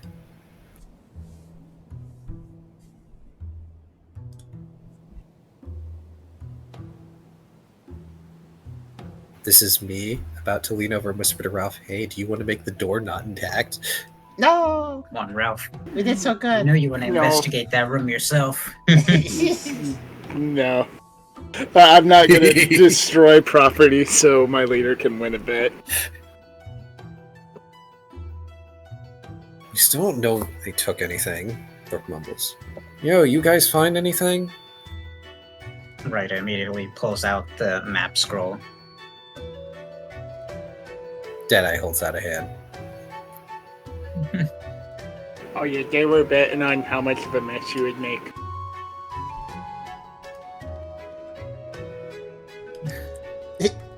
Tucker looks mildly, but not seriously, offended to that.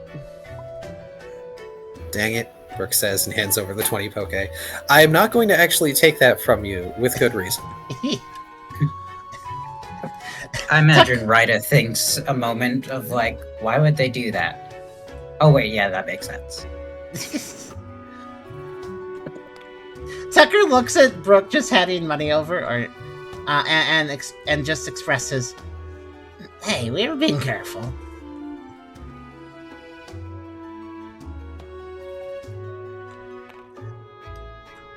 Mock offense. That was if you take anything, Brooke chuckles. Deadeye chiming in. I didn't. I bet that you aren't going to break the door. He bet you would.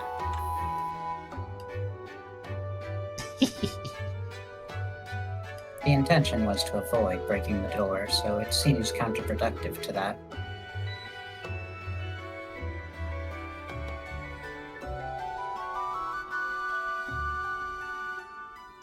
Tucker chuckles and kind of murmurs to Rita, "Well, they just had to entertain themselves while we were going around looking at cool things."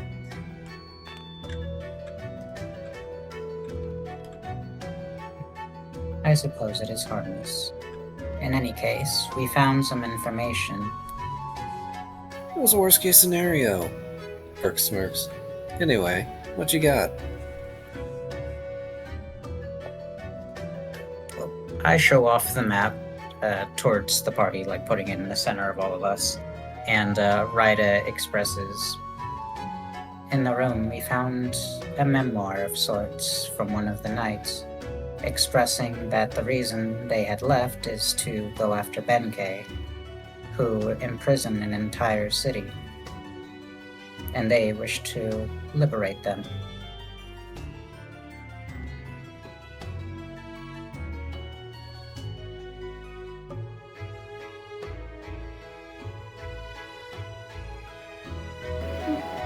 Entire city, that's a bit extreme. Plus, they must have one hell of a following to just casually ensnare an entire city. An entire city? Benkei has that kind of firepower? Plus, since when are there other cities other than Sea Spray on this continent?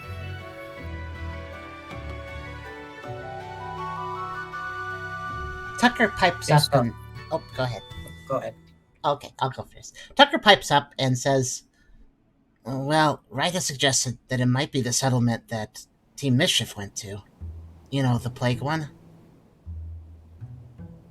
That might add up. If a forced quarantine, he might not be letting anyone leave, and then sudden realization that hit me and Ralph at the same time. And that's what's holding up Team Mischief. These guys came and took over the city while they were there, and they won't let anyone leave. Deadeye's just gonna raise a hand to be mildly polite. Just to remind you all, I am a native of this continent. There have always been towns and cities, at least as close as you can get. It was a misconception by the guilds that this place was entirely uncivilized.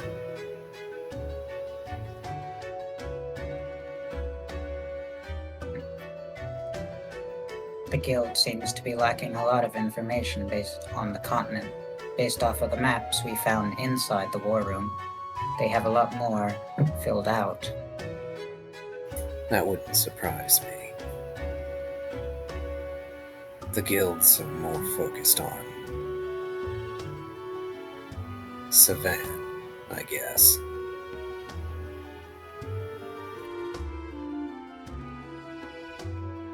And given what the town was made for, it's no surprise that Team Pioneer never lived up to their name.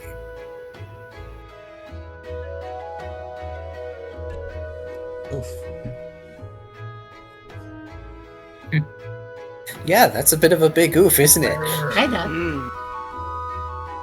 Yeah, that's pretty harsh. To be fair, they're struggling for resources as is. So for them to actually pioneer, they're going to need a bit more than just barely getting by. Yeah, and they've spent years and years doing this, trying to get it to a good place. And their biggest accomplishment was making Sea Spray happen. That's pretty good. That's a pretty good achievement. Every continent needs a Miami equivalent. It's... Hotline Sea Spray 1.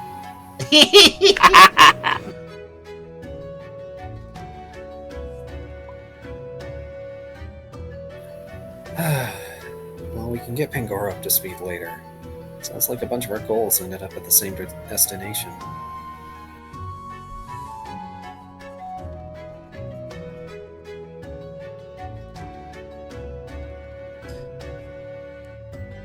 Tucker adds, well, whether Benkai has a point to what he's doing or not, it sounds like Team Gout's gonna try to fight him, or something.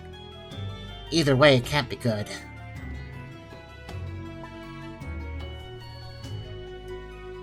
That said, how are we going to deal with the disease?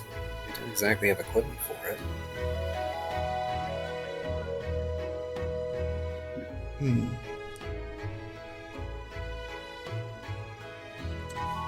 Especially if we don't even know what it is. Does it affect all Pokemon? We don't know. How long has the disease been going on?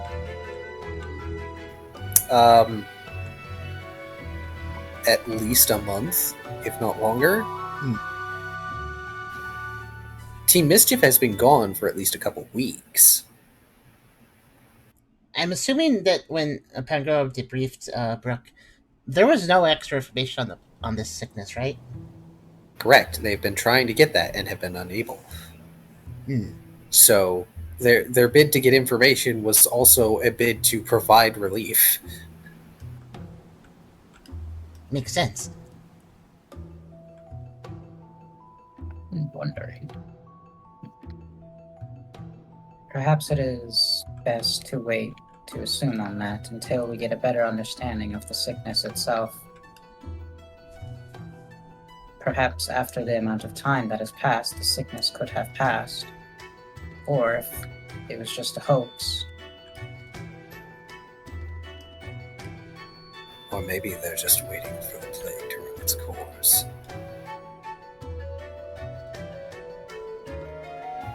Deadeye shrugs. That's what I would do.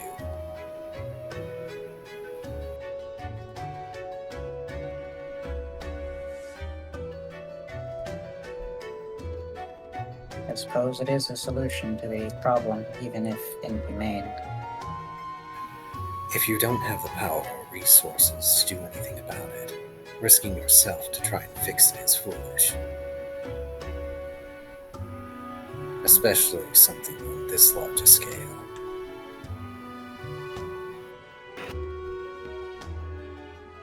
Tucker sighs.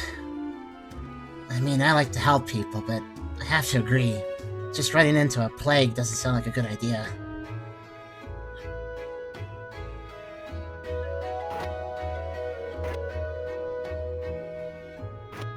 Hopefully that's not what Team Gallant is just about to do.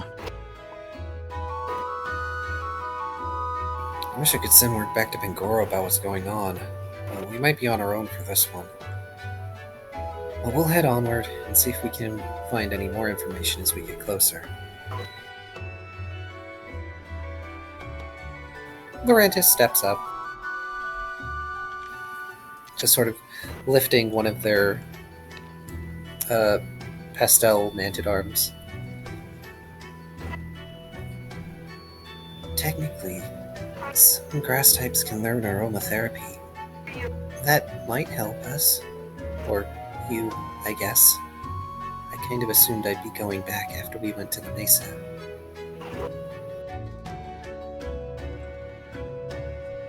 Ryder looks over at Liar. Claire just smiles.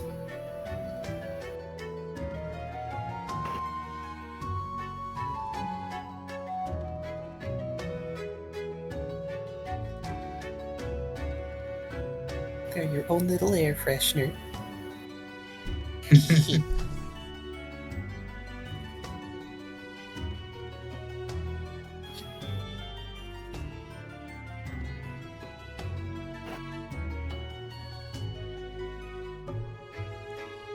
There goes. Y'all need hazmat suits to the seamstress. I don't know if the seamstress can make hazmat suits, but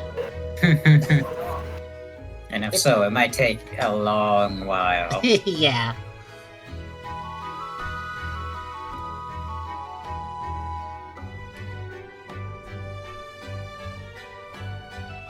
Also, I'm currently out of tribute cookies, so.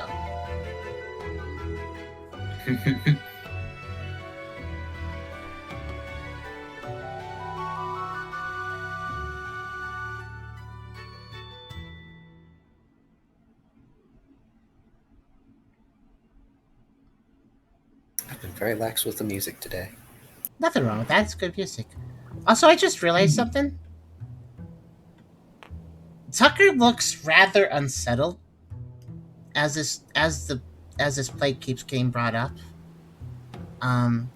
Partially because, and this might be only something that he can really understand, but I'll just say it. He was sick once. And it might be reminding him of that. Mhm.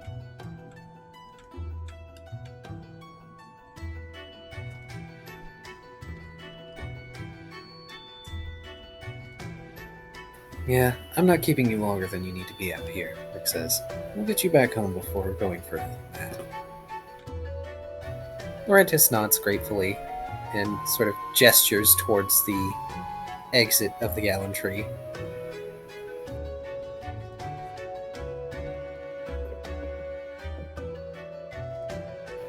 They know it's going to be at least 3 days to get to the mesa.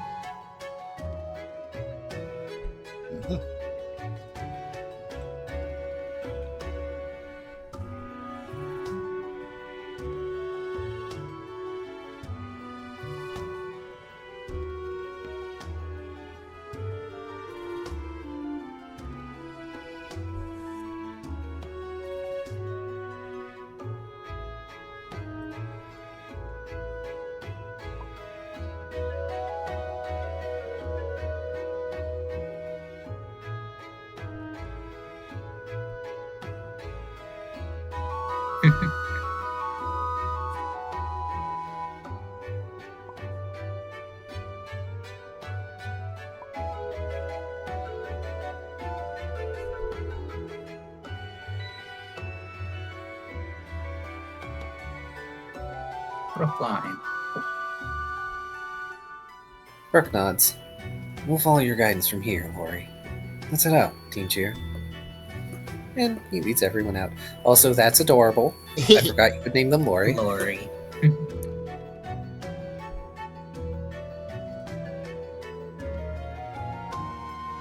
In any case, I'll assume y'all are taking the straightest path you can get. Would make the Yes. most sense. Well, Pridus map is going to help with that. Yippee.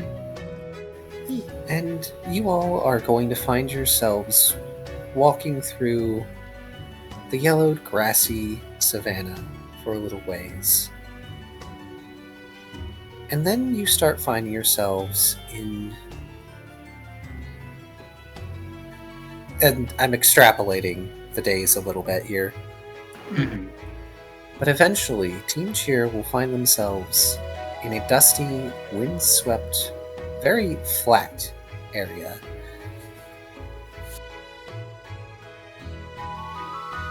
Which, with Ryda's map, you can correctly identify as the dust flats. Breezes kicking up clouds of yellow dust, turning to fiery oranges during the sunset. Only the occasional tree and patches of dry, tall grass break up these dusty flats. There's very little cover, and only a few landmarks, one of which you pass relatively near. Aster Rock, towering high in the center of the continent. At night, as you're slowly passing by it, you could swear that you can see stars falling upon it. Streaks of light that fall and impact.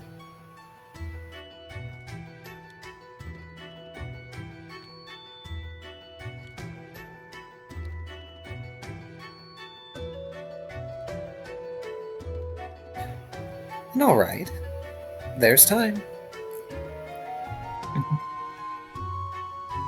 Yes.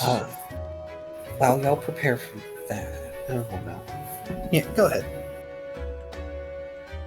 At some point during the travel, Ryder will try to get Brooke's attention to sort of speak with them off to the side a bit. And, just sort of expressing that they have something they learned and wish to share with Brooke.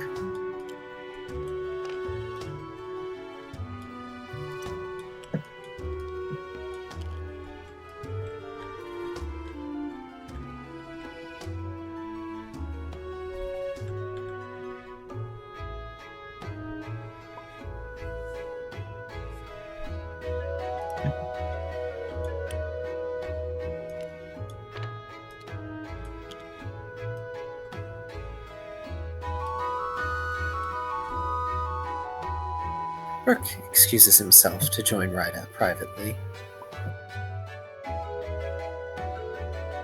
Kyrio excuses himself to do something privately. He's being very in character. Well, He's in method. that case, is there anything else the rest of you want to do during this journey? Sure. Oh, go ahead. Go ahead, Ralph. Yes.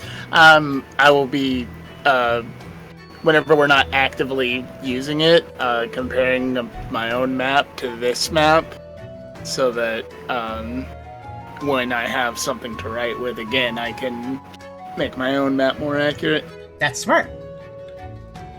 I mean, Well, I the only gave map- you something to write with. Yeah, Ryda does have stuff Wait. to write with. Yeah, it doesn't. In that case, I'll be like updating my own map. All right, because Ryder's Yeah. notebook, I assume that comes with a pencil. Yeah, of course they have several writing utensils. Yeah. This map in particular is only for the somewhat more zoomed in area around between. Yeah, Aster where Rock. we are. Yeah. Yeah. But it does give you a more accurate view of the dust flats. And assuming you look at it during the day or when you're camping, if you manage to make a fire that lasts, because this is a relatively windy area, you will notice that there is a mark in the lower left corner. It's written in relatively small text with an arrow pointing in the western direction that says Heatwave Sands.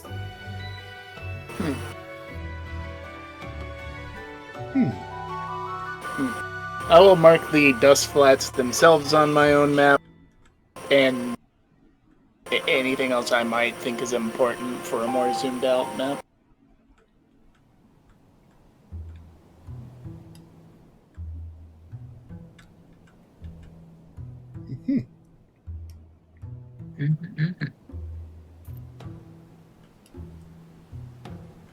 Look at all these nice big traversal areas that y'all never went to, and now you're too strong for it to matter.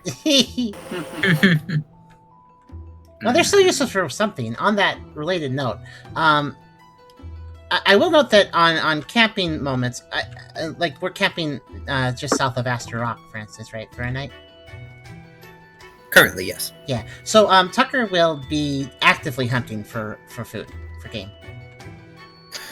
So, you may go ahead and attempt, but I will warn you that trying to hunt in the Dust Flats is going to be very difficult for you. That's fair. Yeah, it does kind of mess with the senses a little bit. Not just that, but finding things to hunt rather than forage is very difficult here. This is not an area that is particularly abundant. That's fair. Regardless, that's where they're traveling through, so Tucker will make an attempt. Should I take should I do a 3 stats minus a penalty, maybe? No, it's just going to be a higher Success needed. Okay. Yes. What should I roll? Dex, survival, nature, or something? Or alert? Dex, survival, nature, I think. Okay. Alright. And while y'all are doing that, I need to use the bathroom now, which gives Kyrio time to time. Okay. And it's okay, Kyrio. That's probably not high enough.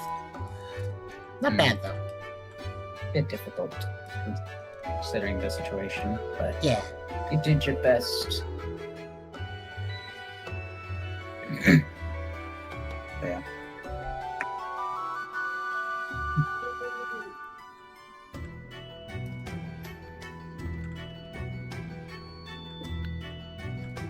I like to imagine that Tucker's looking around for things to hunt and ends up just seeing like a tumbleweed go by and just thinking, darn, there's nothing here. And then little does he know the tumbleweed was actually a Pokemon.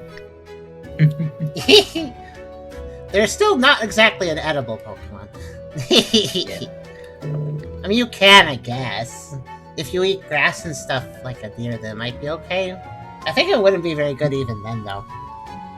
No, also Bramblin is like a ghost Pokemon, I think. Yeah. I mean, maybe Brooke could get a little sustenance from it, but...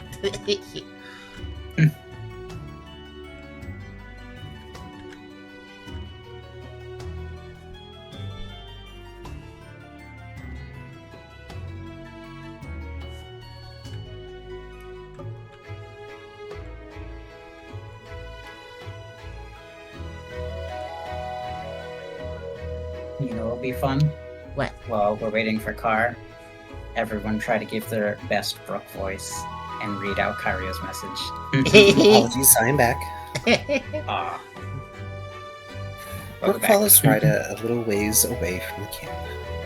He takes a moment to watch the streaks of falling stars in the sky before looking at Ryda. Looks like we're basically alone now. What's up? Well, during my investigation in the war room, I found some information towards my target from Eternatus.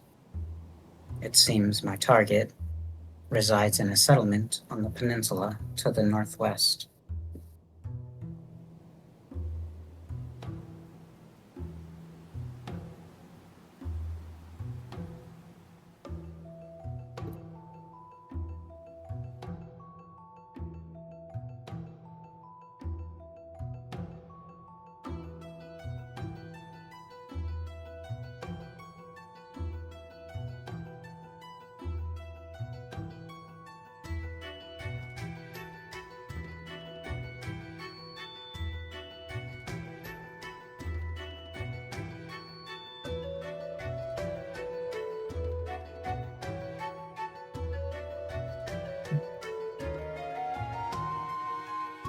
Figured I should let Brooke know this information, but I also didn't want to state it in front of the other guests we had, because not everyone is aware of the whole Ryda has a target thing, and some people aren't exactly a fan of it.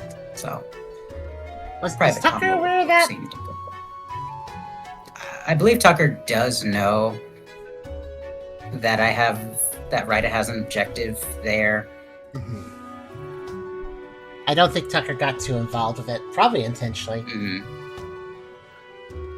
Also, yeah, the roll. Also, Carson's here gone. That roll was for the. That was for the hunt check. Ah, okay. So no, Tucker, you are not able to hunt anything. I figured.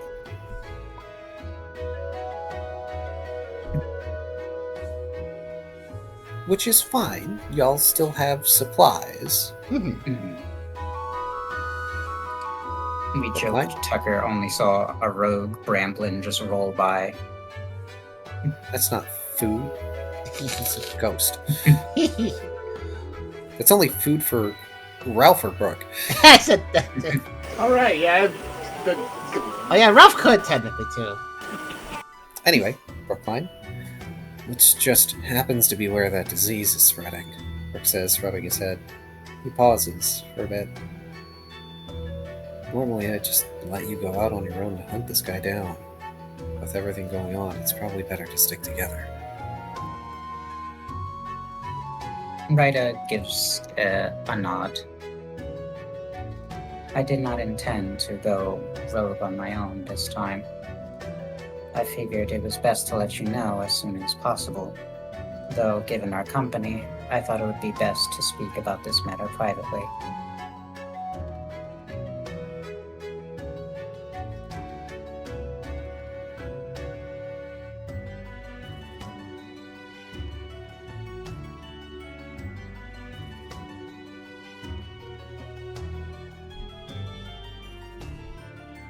Also, technically, to remind everyone, I'm pretty sure Ryda's target is just to retrieve an amethyst horn? Question mark. Correct. Mm-hmm. Well, something that appears to be an amethyst gemstone in the shape of a horn anyway. Yeah. So this isn't a track down and take somebody out situation. No, this is an Eternatus wants this for some reason. Yes. Though, it has a high chance of becoming knock someone out with with Ryda involved. I mean, Details if the when owner it of that comes to horn that. doesn't want to give it up, probably. Mm-hmm.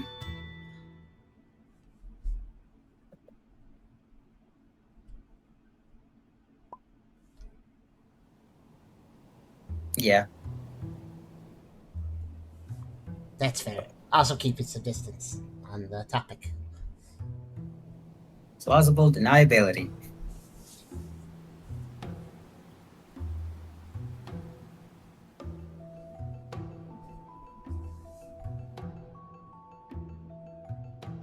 Where was Brooke did not want those details. the person who has a target? Is Deadeye. Where's that person, by the way? Just a refresher. He knows where. He knows where, not us. Okay. Yep. He didn't specify.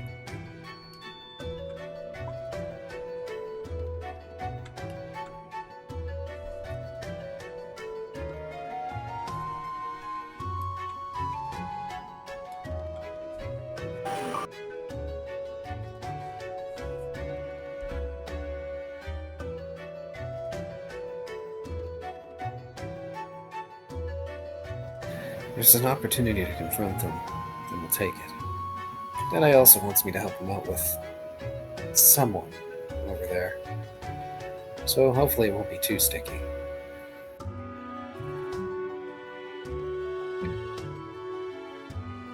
Ryda seems to be intrigued over the idea of Deadeye having a target and Brooke helping with such, but doesn't press for further information. Just gives an affirmative understood. And hopefully so.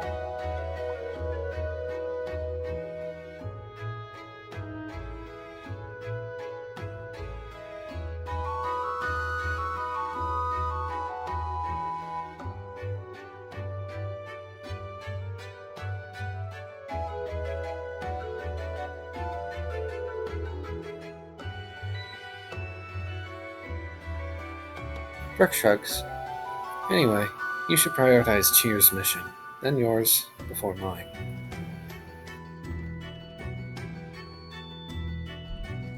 Yeah, hopefully it doesn't get too sticky. Sticky plagues are the worst. Very well. I will do as best as I can to assist in all the endeavors.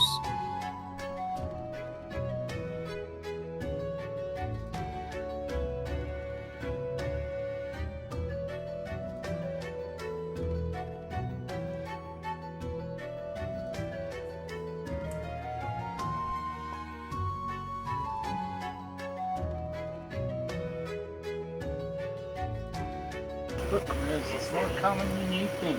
Get tested today.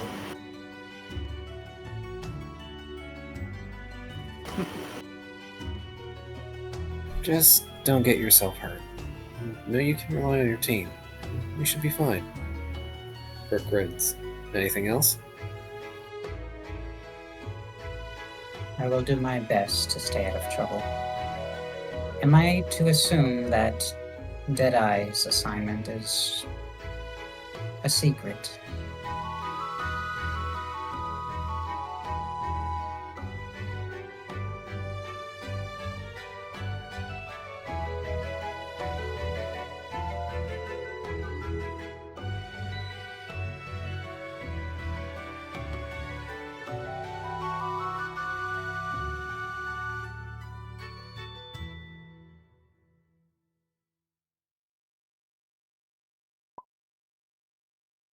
He plans on repaying.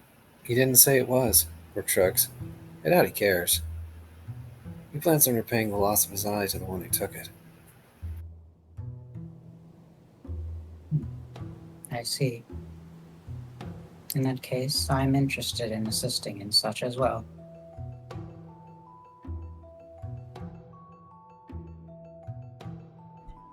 But always down for a good revenge plot.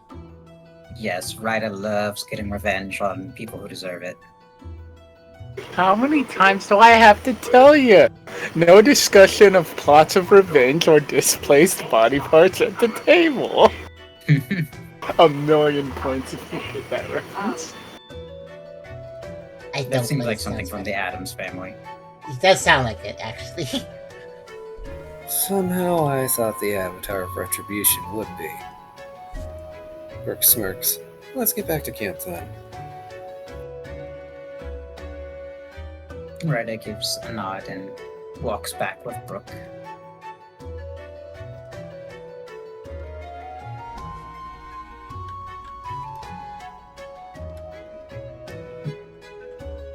Yes.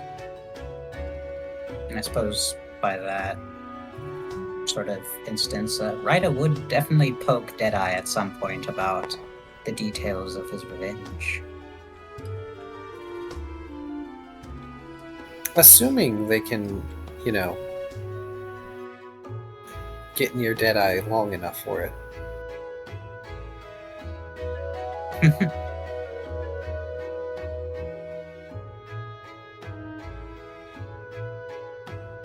Let's see. Alright, y'all are safe. Great. Actually, I need to do that 2 more times.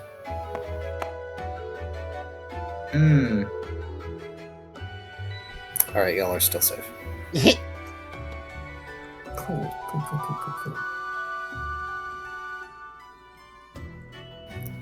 Luckily for you all, you don't have to deal with a dust storm.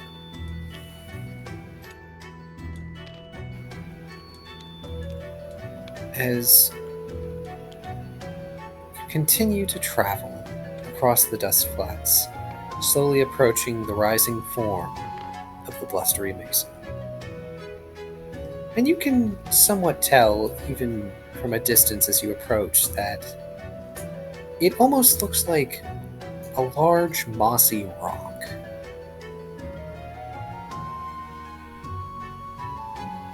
And eventually, Laurentis will take you to the base of it, and it towers above you, looking very much like a relatively sheer surface. But Laurentis is still unperturbed, and they don't really talk particularly much at the moment. But they start following along the foot of the mesa.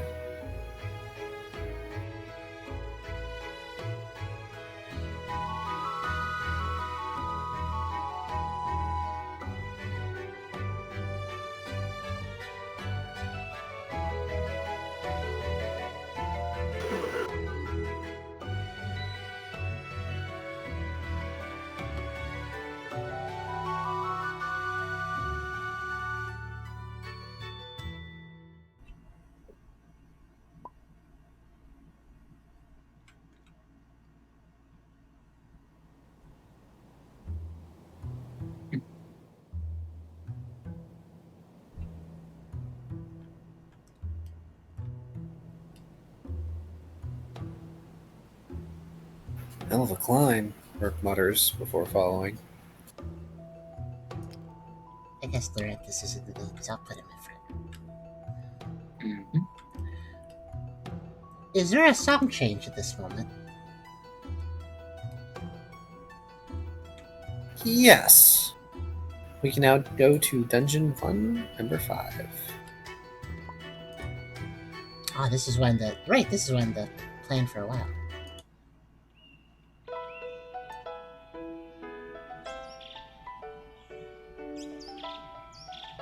Getting some use out of the dungeon tracks. Yeah. Also, warning to those playing it. I think it gets loud, so yeah. Yeah. I can already tell. That should be good. Very fantasy. I like So one thing to note right now is while you're walking along the foot of the mesa, you're not really getting the blustery part of the name at the moment. The dust flats were more windy than this. And I would like everyone to please make me an insight survival alert check, if you would, while I go and start dinner.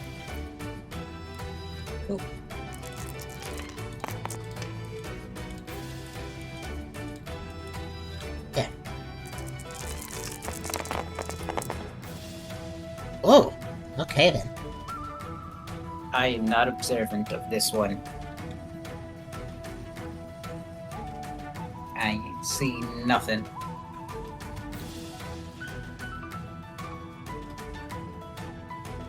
Did Karserus stepping away for a sec?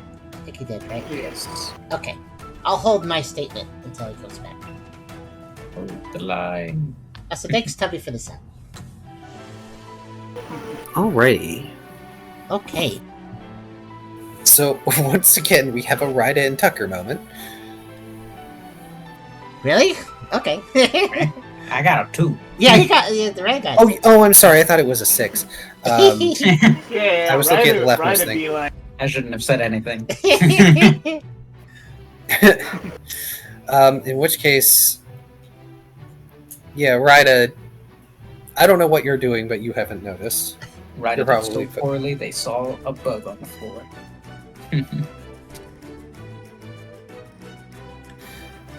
Right.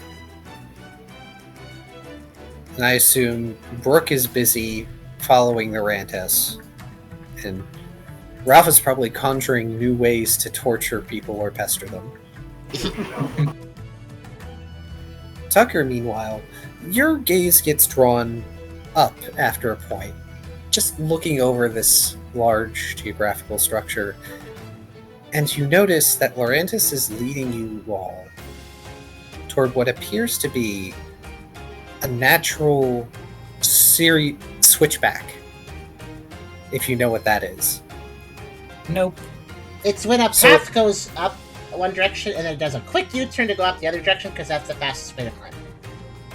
Correct. It's effectively a lengthy zigzag path up and or down the side of like a mountain or a hill, or in this case a mesa, because there isn't really any other way to do it. You can't go straight up. It's not like there are steps. Yep. Tucker will keep a good eye looking up and paying attention to where they're going. Especially since up is pretty sheer and things could drop down and stuff like rocks. Boy, there could be things that drop down like rocks. Hmm.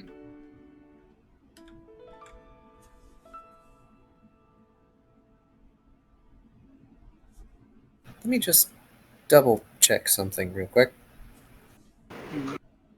gosh, I'm Hitting the head with a mini I'm reminded of old style like top-down games where to convey the idea that you're going up, you go zigzag, zigzag, zigzag up ramps.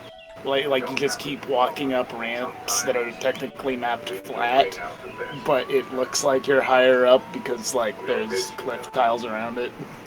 Oh yeah. So, Perspective tricks. A couple things, Tucker, as you're looking up. You kind of have to squint because the sun is currently quite bright. Mhm. You are not on the side of the mesa that is giving you shade right now. And you see what look like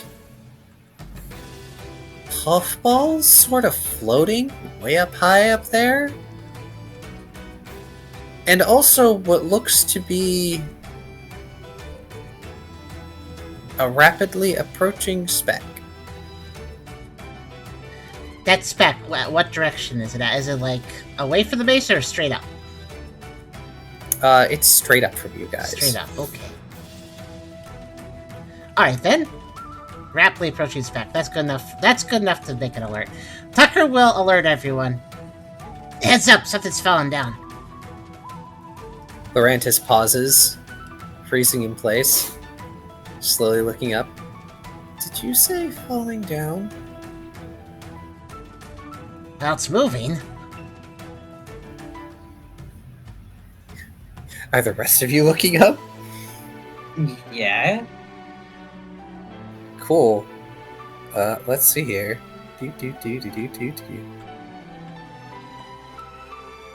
The rapidly approaching part is why Tucker's alerting everybody. The rapidly part.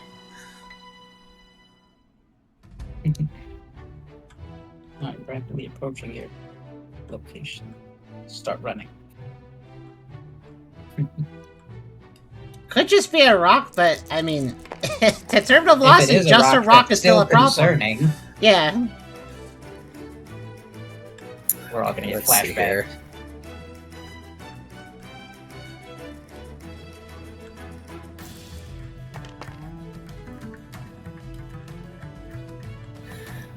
Lorantis starts to panic and begins running towards the start of the switchback trail. And there is an ear-piercing cry from above that sounds like it would belong to a predatory bird. Oh no. Oh.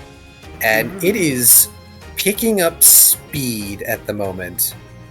It's currently aiming for the moving pink bug. Hmm. Oh gonna- no. I think cover an ally. How's that? I think this would be a good question. What was the order of following Lorantis? I was going to ask that earlier, but since it's a switchback, we're probably in a line. So, You guys have not gotten to the switchback yet. okay. You are heading for it. So this thing might as well be going terminal velocity at y'all like a missile.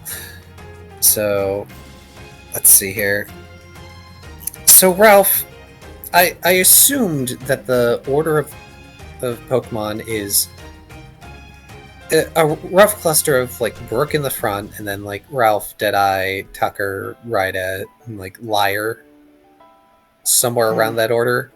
Yeah, but if I think someone we're in charge of is in danger, I'm gonna shoulder my way past them and put my fat ass in between her and the danger. So, I need you to make me a Dex Survival Athletic. I will say also that you don't have to shove past Tucker because Tucker's already going to be bolting too. At that specifically at that shriek.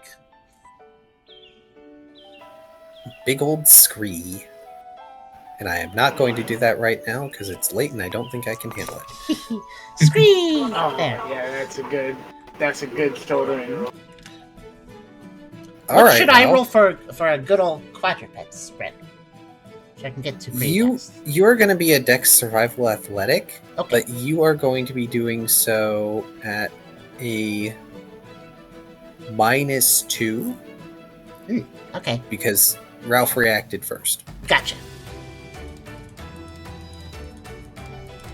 Alright. Ralph, what did you do? I shouldered my way past everyone to body block the Lorantis. That's right. Okay, Ralph was the faster one, surprisingly. It looks like you knocked me off balance a little bit doing that.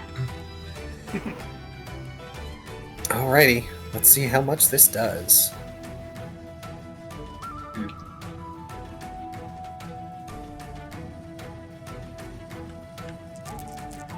That was actually a really good roll for those stats for Ralph.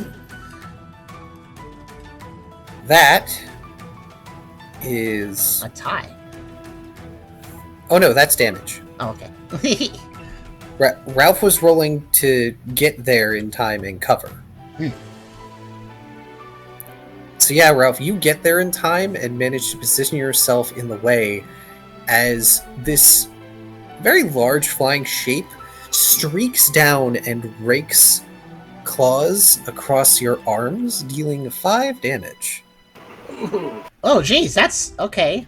And it zooms away at high speed, back up into the sky.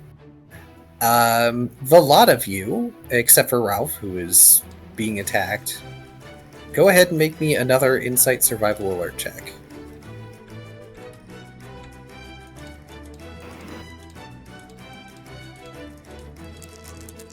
Ralph is occupied protecting Laurentis, who also gives a very startled yelp at this. Tucker still runs over towards Ralph and Laurentis. God damn it, Ryder. Oh no, right? Busy with looking at a map. I don't know. Too busy looking at Ralph. Yeah, it's gonna be a big screech of pain for me. Ouchie, yeah, that was a lot of damage. Like, Should I be pulling a model, by the way? Did you take into account your defense? Oh. Did you just take I 5 thought it was flat? 5 after. I thought it was just Yeah, 5 sorry, flat it's 5 physical damage. Okay. That's not Okay. that bad then. Yeah, Okay, It made it seem like, oh, this thing just pierced Ralph.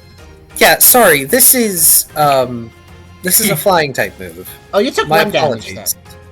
Yeah, That's less scary then. Okay. but Wait, less what? frightening for Ralph, perhaps. Wait, I don't remember off the top of my head who's weak to flying. It's just bugs and Bugs, grass, Grass, fighting and types, flying types, yeah. and I believe no, it's that ground is ineffective against flying. Ground is not weak Yeah. to it, though.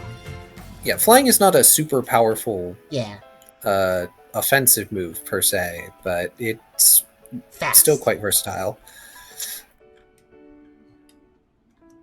That's still an ouchie, though. A lot of potential there. Indeed. Let's see. Brooke, Tucker, Ryda, of course, does not see.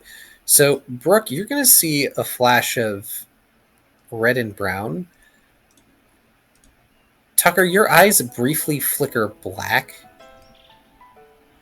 as you're trying to get as much detail out of this thing as you can. Yeah.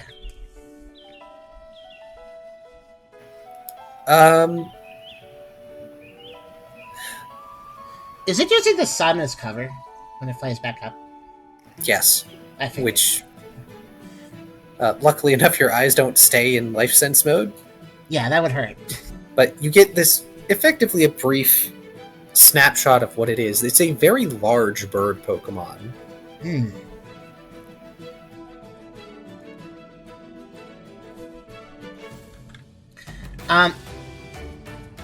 Tucker will using the tendrils, or either one or both of them, depending on what you think, will ready a Dark Pulse on them, holding them like basically like baseballs.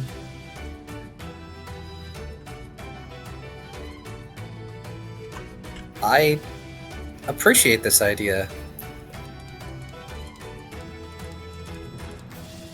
We will say you are prepping that beforehand. Yeah. It's probably going to take another swoop, and Tucker knows that. Alright, a solid 4. Okay.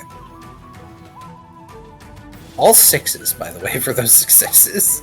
Wow! Yeah, they are.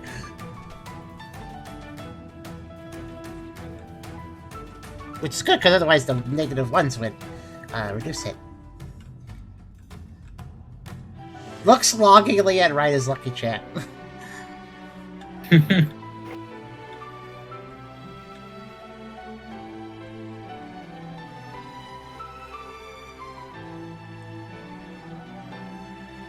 Yeah, Tucker will just stand his ground with, probably, if possible, one base ball of dark energy in each tendril, just to have 2 shots.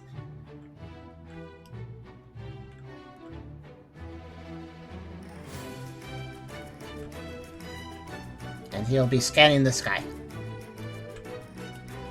Alright, be right back, and we can carry the tip.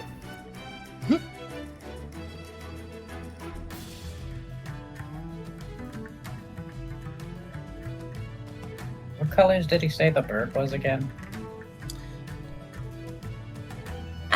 Were colors mentioned? I don't remember. Yeah, brown and red, I think you said. Brown and red. Okay. Yeah, flash of brown and red. Let's try to figure this out so I can get the model early. I'm trying to think. I thought he said green. I mean, brown and... Braviary? Braviary?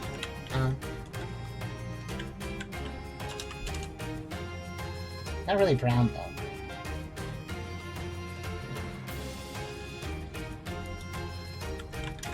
It's obviously a big one. Mm-hmm.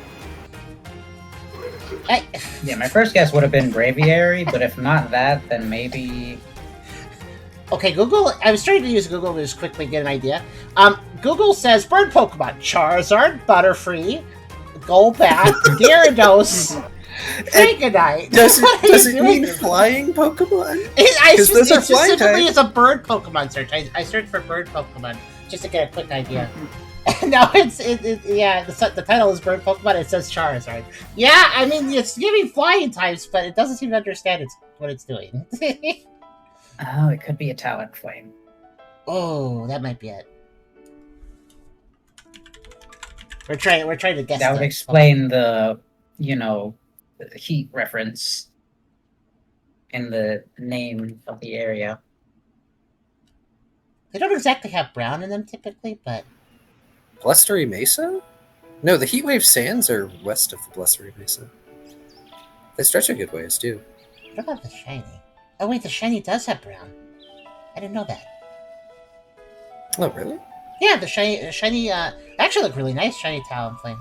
Yeah, their gray plumage is replaced with brown, basically, and it looks really nice. Actually, it looks better than the normal. I guess I'll put it on screen for somebody to see here. Honestly, thought the original thing for this was going to be like a bombardier dropping boulders on us. See, this was made a long time ago, and I don't have access to Bombardier stats. Mm-hmm. Also, not really the challenge of getting up the Blustery Mesa.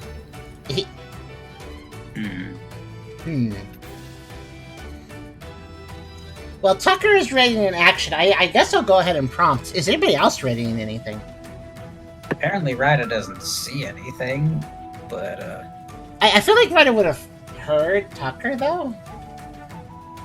I mean, obviously they saw Ralph get scratched and they were looking at Ralph, but they don't really have much perception of, okay, something swooped down, hit Ralph. I didn't really get to see what it was, but it's probably going to try and do it again. Yeah. So just get ready to evade.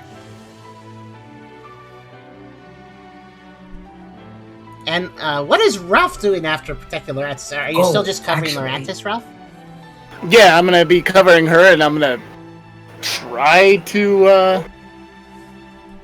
to hit it when it swoops down again.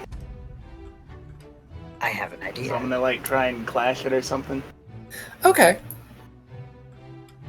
Yeah, I'm gonna try and clash it. Okay. Do you want to prepare that clash? Yes. Okay. So that will be... assuming you're using a physical move, that'll be Strength Fight Clash. Can I assist Ralph in this? Yeah. Okay. Okay. But I will let you prepare an action. Well, my idea was to use Future Sight and basically just let somebody know when the thing was going to strike so they can attack it.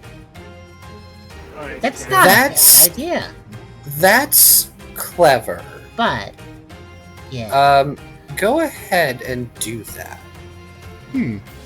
Yay! Does Future Sight normally work to give others benefit? Probably not normally. Future Sight doesn't really do that, but this is creative. This falls under creative move use. So I feel like if you use it towards Tucker, it'll be easier though. Okay. Because of empathy. connection, rather, in this case. Brooke keeps his eyes upward but gives some orders. Lori, stay close to Ralph. Tucker and Ryda back him up. Scales, watch my 6. If anyone spots it, signal Deadeye. Christine, you're our best shot. Deadeye doesn't even respond, but they are looking up. So, Tucker and Ryda are supporting Ralph. Also, the blustery mesa music is kind of perfect for this scene. Question: Is there, besides Yes. the switchback, is there any higher ground around here, like really close? Not nearby. Okay. Yeah, unfortunately, because of the blustery mesa and the high winds, the dust flats are kind of flat. There really isn't much cover nearby except the mesa itself. Gotcha. Pretty flatlands besides. All right then. So, Ralph, we're going to count your clashes 4 instead of 2 because of Ryda using Future Sight to alert you to when it's coming down. Oh, nice. Okay. So Ryda's assisted foresight with Ralph. Okay. Brooke has Yay. drawn Diamond Shard in broad mode.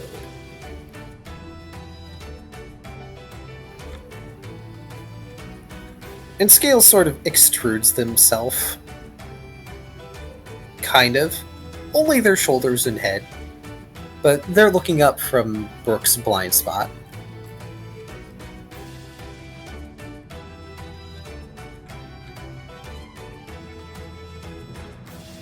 Let's see what it attacks with next.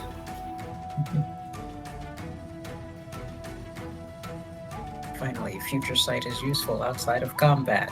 Well, Quote unquote. I mean, outside combat-ish. Yeah. It's used for its not intended purpose. We haven't rolled initiative, so it's not combat. Yeah. Meanwhile, Lori huddles close to Ralph. Damn. Oh, dang. That's Okay. a roll. That's unfortunate. And also a crit. Wait, I this tried. might be... And they don't get a chance to finish warning Ralph at what this thing probably is.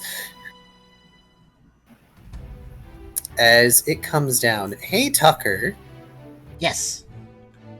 You prepared Dark Pulse. Yes. Would you Two like shots. to use... Would you like to use that to clash with Ralph instead of doing a proper attack?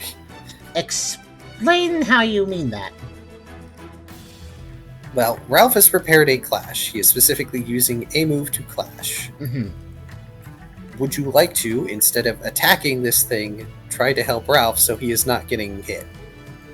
What was Ralph preparing? A clash. I mean, like, It doesn't matter what move he prepared. He is preparing a physical clash. okay, just a physical. Yeah, okay, gotcha. All right then.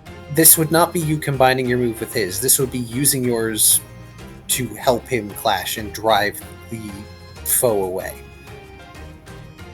I admit I don't know how I would be helping him clash. I don't quite actually understand that. You will be tossing the dark pulses at the opponent as they are attacking. Oh, well, because yeah, your I was move going to do is that also anyways. prepared. Yes. Yep, that's basically what I was going to do. Is it Ralph? How obvious is Ralph being about like readying for a clash?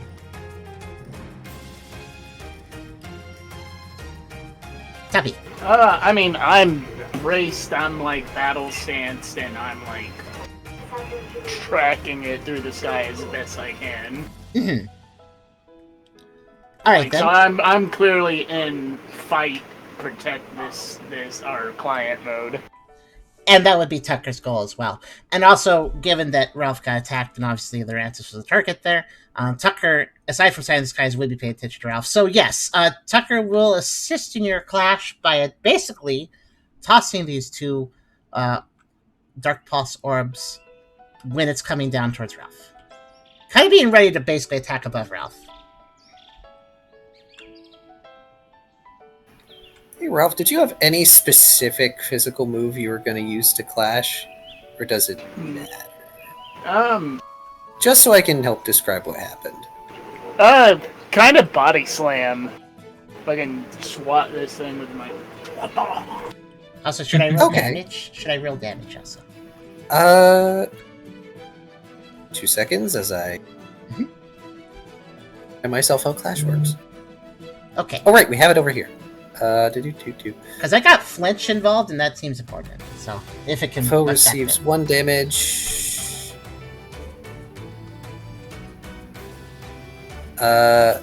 Alright, let me roll a damage dice. Yeah, clashes don't do effects.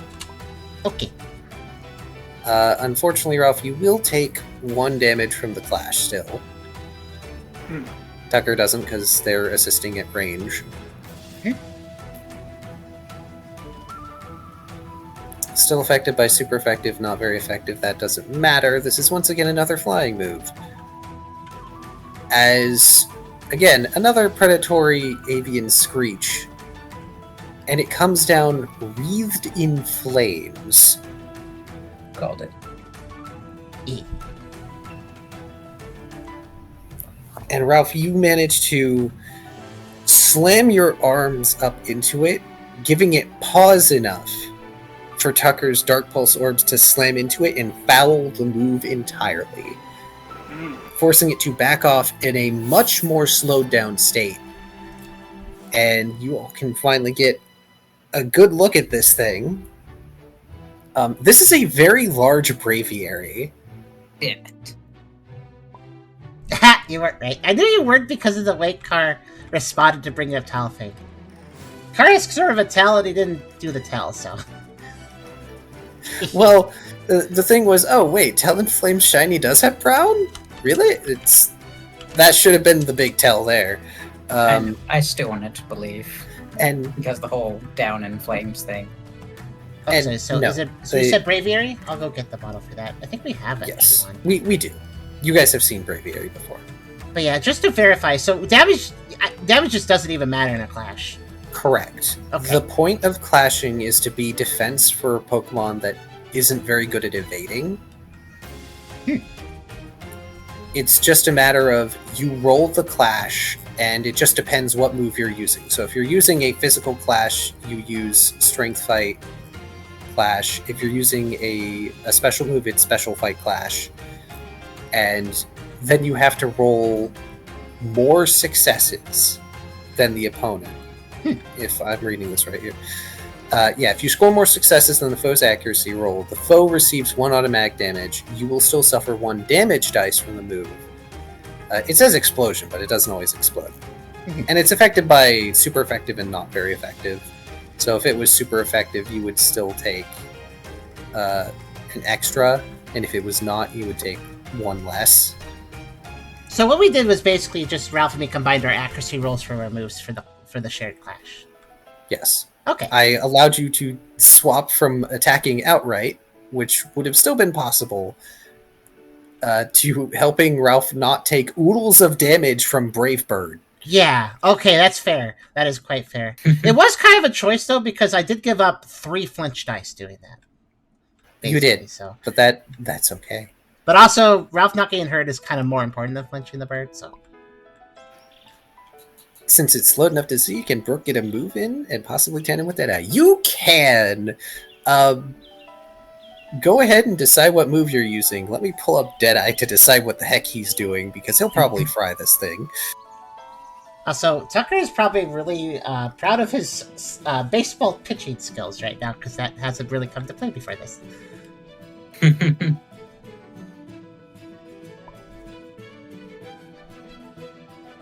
A rolling ice gun. Alright.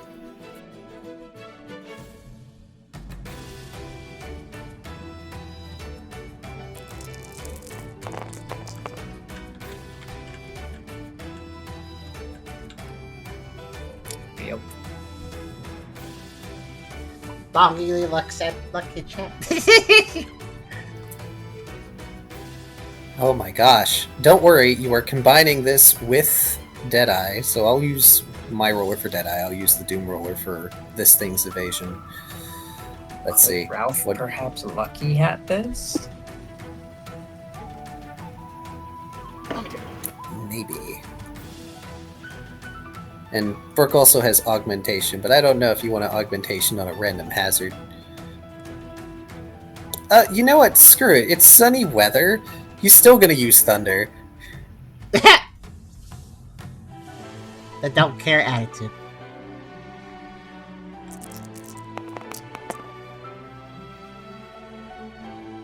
That's pretty good. Alright, for that May dice. so that's not bad. Let me get this thing.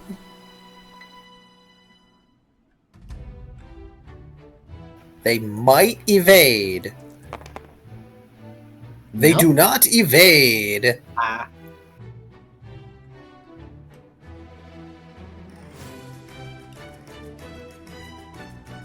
Oh boy.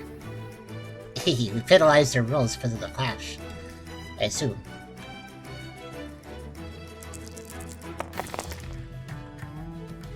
Much better. Unfortunately. I'm so disappointed in you, Deadeye. Let's see. Is this enough to take it out? Let's see, that's a total of... Braviary is normal in flying, so it's still taking an extra damage. Oh yeah, your both of these is super effective too. Is ice good against flying?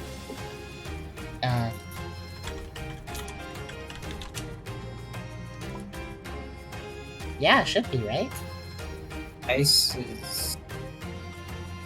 Rock, electric, and ice No, are their weaknesses. Ice. Oh, okay. Alright, so that's 3, 8, 9. That'll be 9 damage. Extra effective. Good thing I pointed it out. I thought that was that everybody knew. Alright, yeah. 6.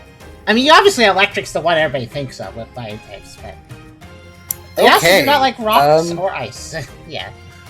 Makes sense. If you throw a rock at a bird, it'll stop moving. Oh, jeez. So hey, if you have any chance dice, roll them now, because this thing is still alive. Hmm. Hey. You gotta flinch! There's a flinch, Not a froze. but no freeze. Ugh. That is unfortunate. I didn't get paralyzed off. That would have kept it from going anywhere. So yeah, this thing staggers for a moment, squawks, and then starts flying away. Y'all just messed it up real bad. It doesn't want any part of this anymore. Oh, I couldn't. Okay. Sorry. No, it's fine. Tucker stays in a Remember- ready... Tucker stays in a ready stance as it does that, and then as it starts to fly off, just to make sure it stays away, he gives a very powerful "Mah!" as it leaves, to give it an extra little warning. Extra little spook. Yeah. You better run. Deadeye Exactly. grumbles and scowls. Damn.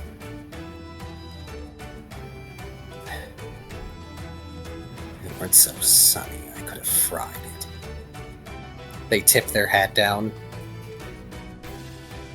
One thing to note, as they had been doing things at the moment, they've been very careful to keep most of their body in the shade of their hat. Yeah, I guess dried skin. That's the excuse I'm going to use to blame the fact that he did not hit as hard as he could have. I mean, it legitimately is not good weather for him, so... It's fair excuse.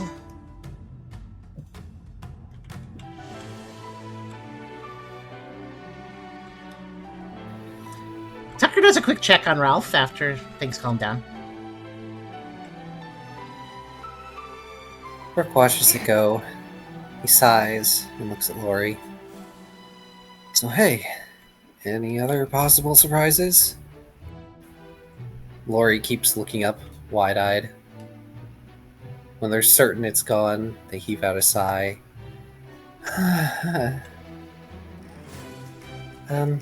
You can probably see why I left. They give an awkward smile. Deadeye is still squinting up. They're very disappointed.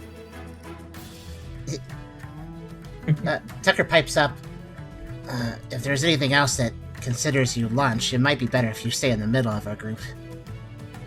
Especially on the switchback. There's not a lot of room. I mean, I guess I could stand with Rida or Lyre. But for the rest of you, you'll probably be single file. They gesture towards the start of the switchback ramp.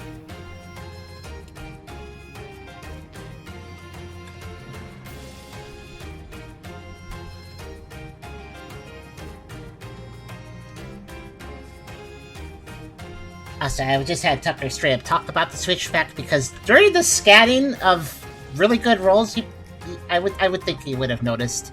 Yeah, that's probably where they're going. There is a clear zigzag that was spotted.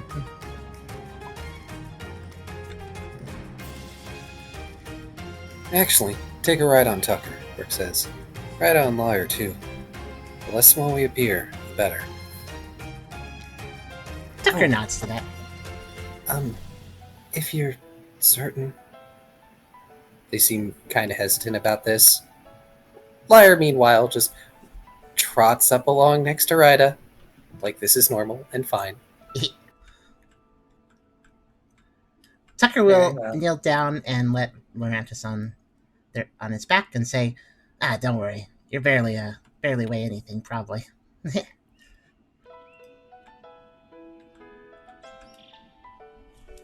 And Rida will politely get on top of Lyre and just sort of give his neck a little stroke and pat. Lyre is pleased.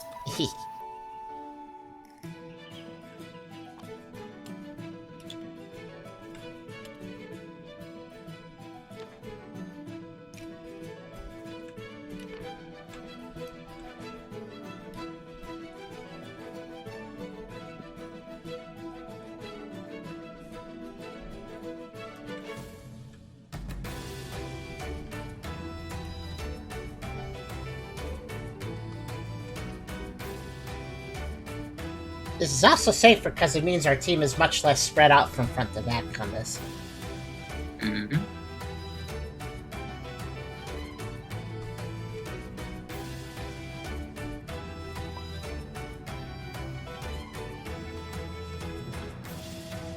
Brooke pats Deadeye on the shoulder. Next time. Hopefully by then I can make it rain too. He looks up.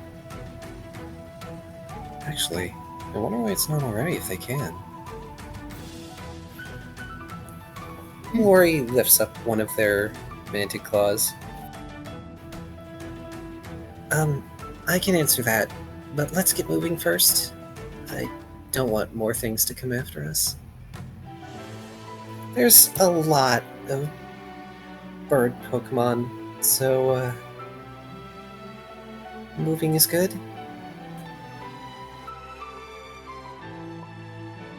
Brooke nods.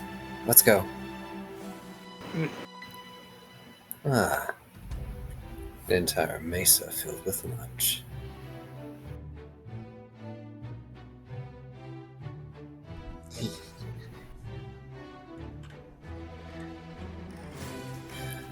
And you all begin your ascent up the side of the blustering mesa. And as you begin to ascend, you start to feel a nice, consistent breeze.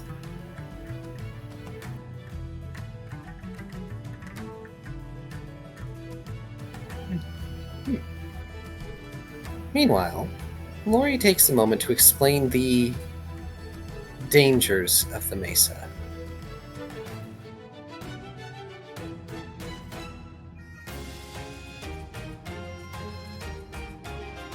I'm actually going to swap to another song, so we can save the dungeon for next time. Okay.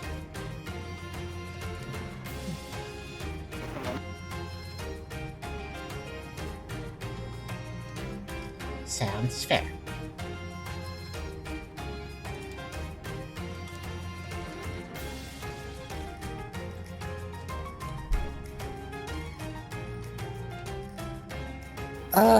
Events to number 7. You may want to turn it down. Okay. I had the other one turned down, so it should be okay. Yeah.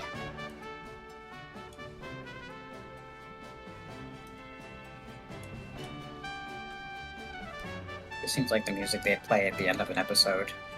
So So our adventurers climb their way up. It is the end of an episode, and I still have more challenges to give you. What adventures will befall them next time? I think that exact statement that you said, Hydra, is exactly why Charm added that to the playlist.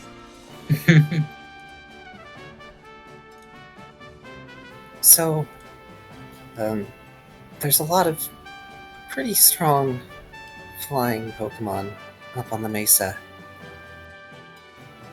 Braviary is the most territorial one. So, they're the most likely to continue attacking us. They fidget. But they don't usually dive all the way down. You must have looked particularly tasty. It left a nasty scratch in me, but yeah, we can protect you. I hope you're okay, Ralph.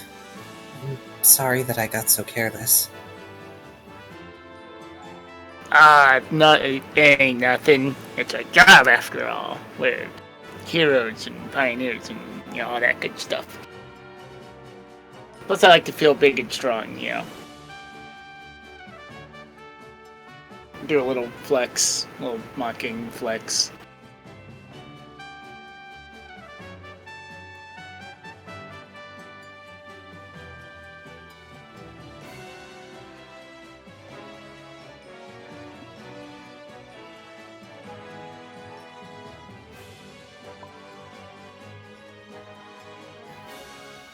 Heroes is debatable, Ryda mumbles.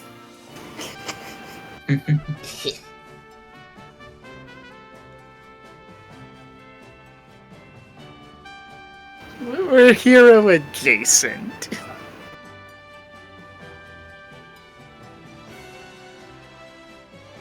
Perhaps some of you.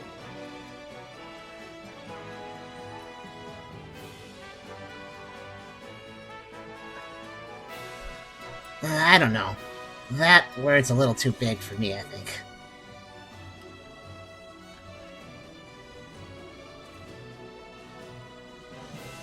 Ironic. I'd consider you one of the more likely ones to be a hero in this group. Oh. Tucker looks a little bashful to that, but appreciative.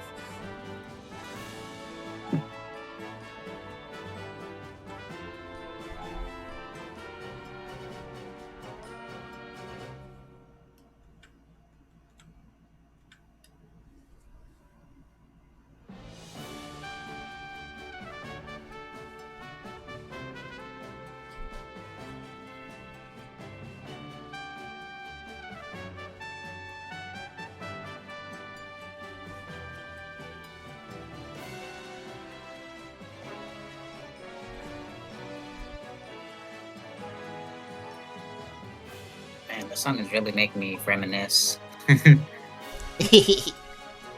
Brooke comes. Well, if it comes back, I'm sure Dee will have the opportunity to zap it again. Either way, you won't have to worry about it. He gives Lori an assured smirk. Damn right I will. I don't just let prey get away like that. Lori gives an awkward, if appreciative smile. Well, that aside, the higher up we go, the stronger the winds will be. It'll be difficult to continue climbing. At least once we're closer to the top. Actually, getting over that final edge is going to be the hardest part.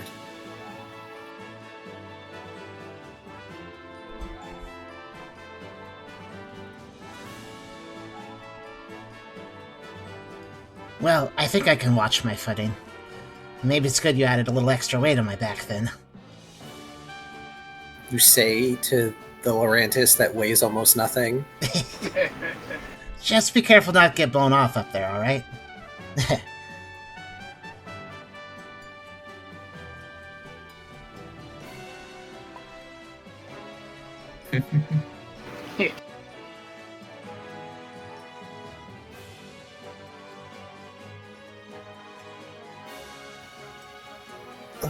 Oh, Using Whirlwind could knock me out.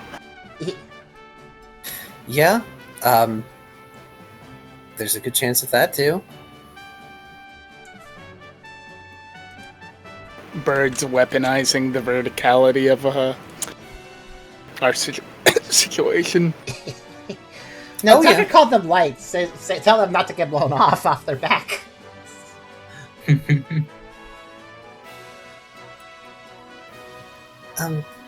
Oh, right.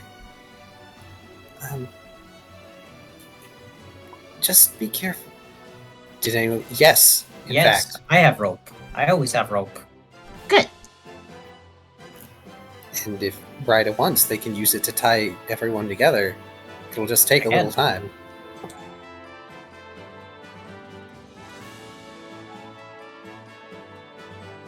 Which actually means it might be more prudent for between Brooke and Ralph, one of them to be at the back and one at the front.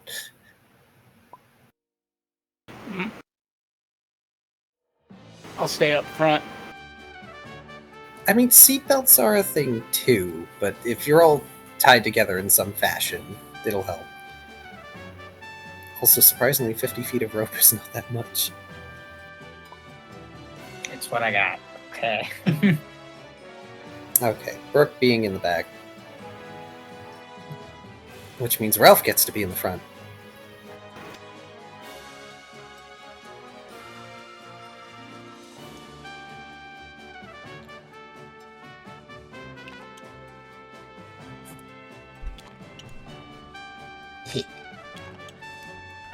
So, is Ryder tying rope?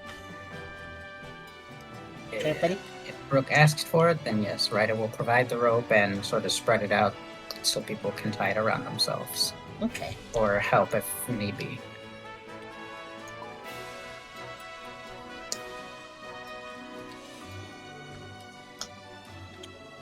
That makes sense. That heavier weight's the best Ralph to be in front. I don't know who was heaviest, but actually, let's see. Assuming everybody's updated their weight lately, 215 for Brooke.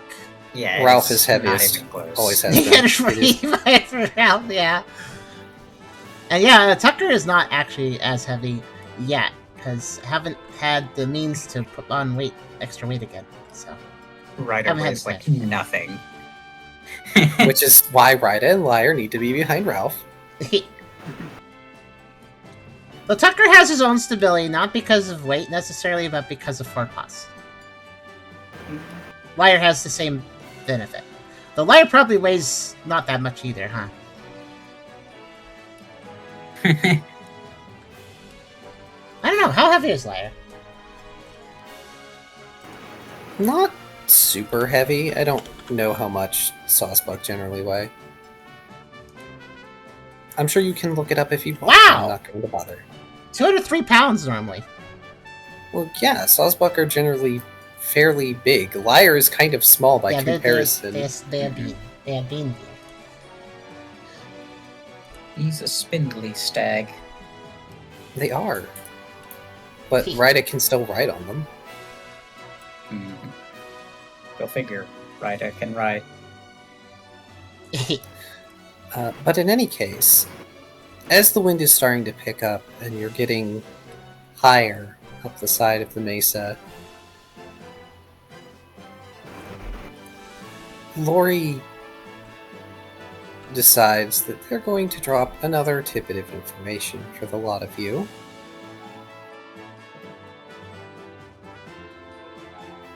We probably won't be able to talk much once we get higher up. The wind will be too loud. So I should warn you, there is a dragon on the mesa. So long as you leave them alone, it should be fine. Just don't go too deep into the forest. Ooh, a dragon. Ryder is intrigued. What kind of dragon? I'm not sure. I didn't see them very much. They shake their head.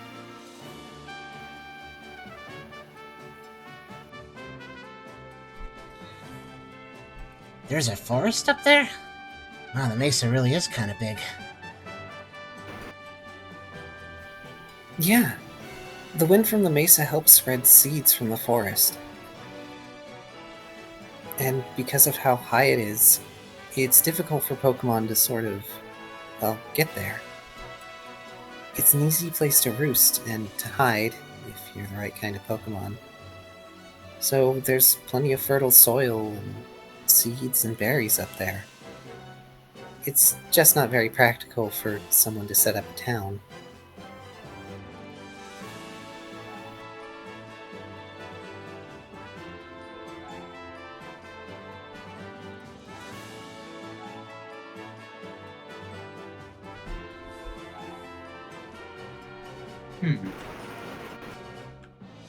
Tucker understood this place was, very green stuff, but clearly underestimated the sheer scale of it. Oh yeah, as you're getting higher up on the switchback, you are starting to see like bits of greenery along the relatively narrow path.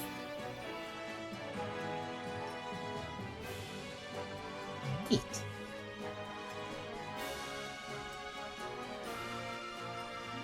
We've dealt with dragons before, but let's try to be respectful, Brooke says.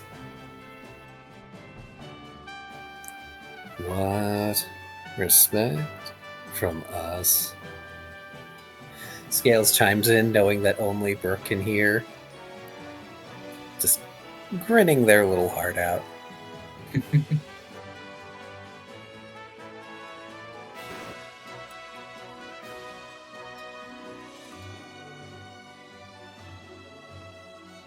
We're the most respectful. Don't backkick that.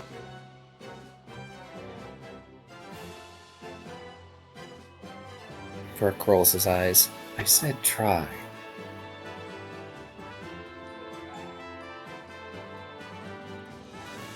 Oh, you and I both know the luck that we have. It's gonna come running after us the second we reach the top.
Burke just smirks. Seems part of him almost hopes he'll get to fight it. I What? too hope we encounter the dragon. Oh, I'm sure you do. Yes. But, given the hour, and the fact that what comes next is a series of challenge checks as y'all climb up the blustery mesa, I'm gonna say we call it for tonight. Everybody, get you 4 XP. Yippee! Also, even I have if- a feeling it might be Rayquaza. Huh. No? But he has... If Rayquaza... No? Oh. Man, my guesses are off point today. Aw. Like... I just What did figured dragon on Windy Hill. Windy Rock. That's fair, but Rayquaza is, like, the Lord of Skies, or whatever I named them. They would not be here. This isn't high enough for them. Yeah. 1, Rayquaza busy. 2, Rayquaza up in atmosphere. I should clarify. Blustery Mesa is big. It's not as big as Aster Rock.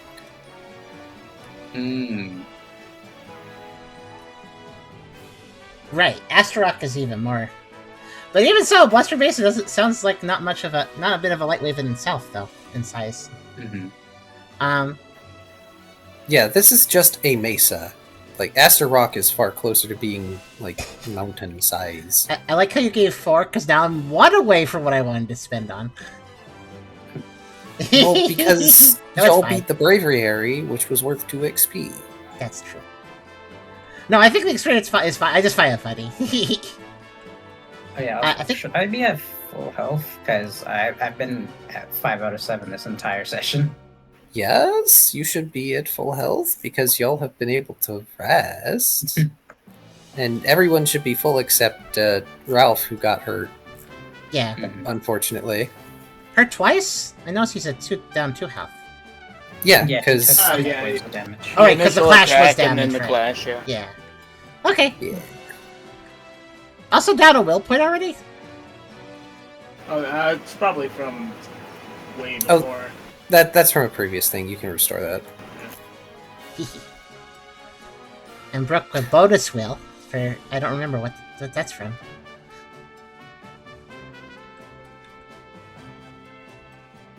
From something or other. Everything else looks good.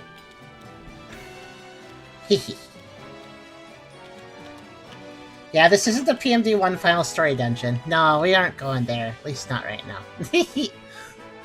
No. I hope everybody enjoyed the session. Next time, Indeed. y'all will get to climb the mesa and actually get the things you were looking for. Yeah. And most likely meet a dragon. Yes. No, it'll be fine. You know. Well, if he's living out here and not with the other dragons, then he might not like think the same way as the other dragons. So he might be more amicable, maybe. That's the hope. Seeing all the birds, it could be an Altaria. It could be. Altaria's a decent guess. I guess we'll have to see if we do see. But oh, thank you, Zola. Thank you very much. But yes, thank you everyone for watching today. I hope the final Gen 1 episode was worth it, was good to everybody. Because, you know, episode 151. We're going to Johto next time with episode 152, which will happen in a couple weeks. We should be doing it again. So, I hope everybody enjoyed today's session. Thank you very much for playing, everyone on the table. And thank you very much, of course, to the DM as well for doing a great job as usual. Good night, everyone, and see you for Pokerole in another couple weeks and another stream on Friday. Bye. Bye. And I must go do dinner, so farewell.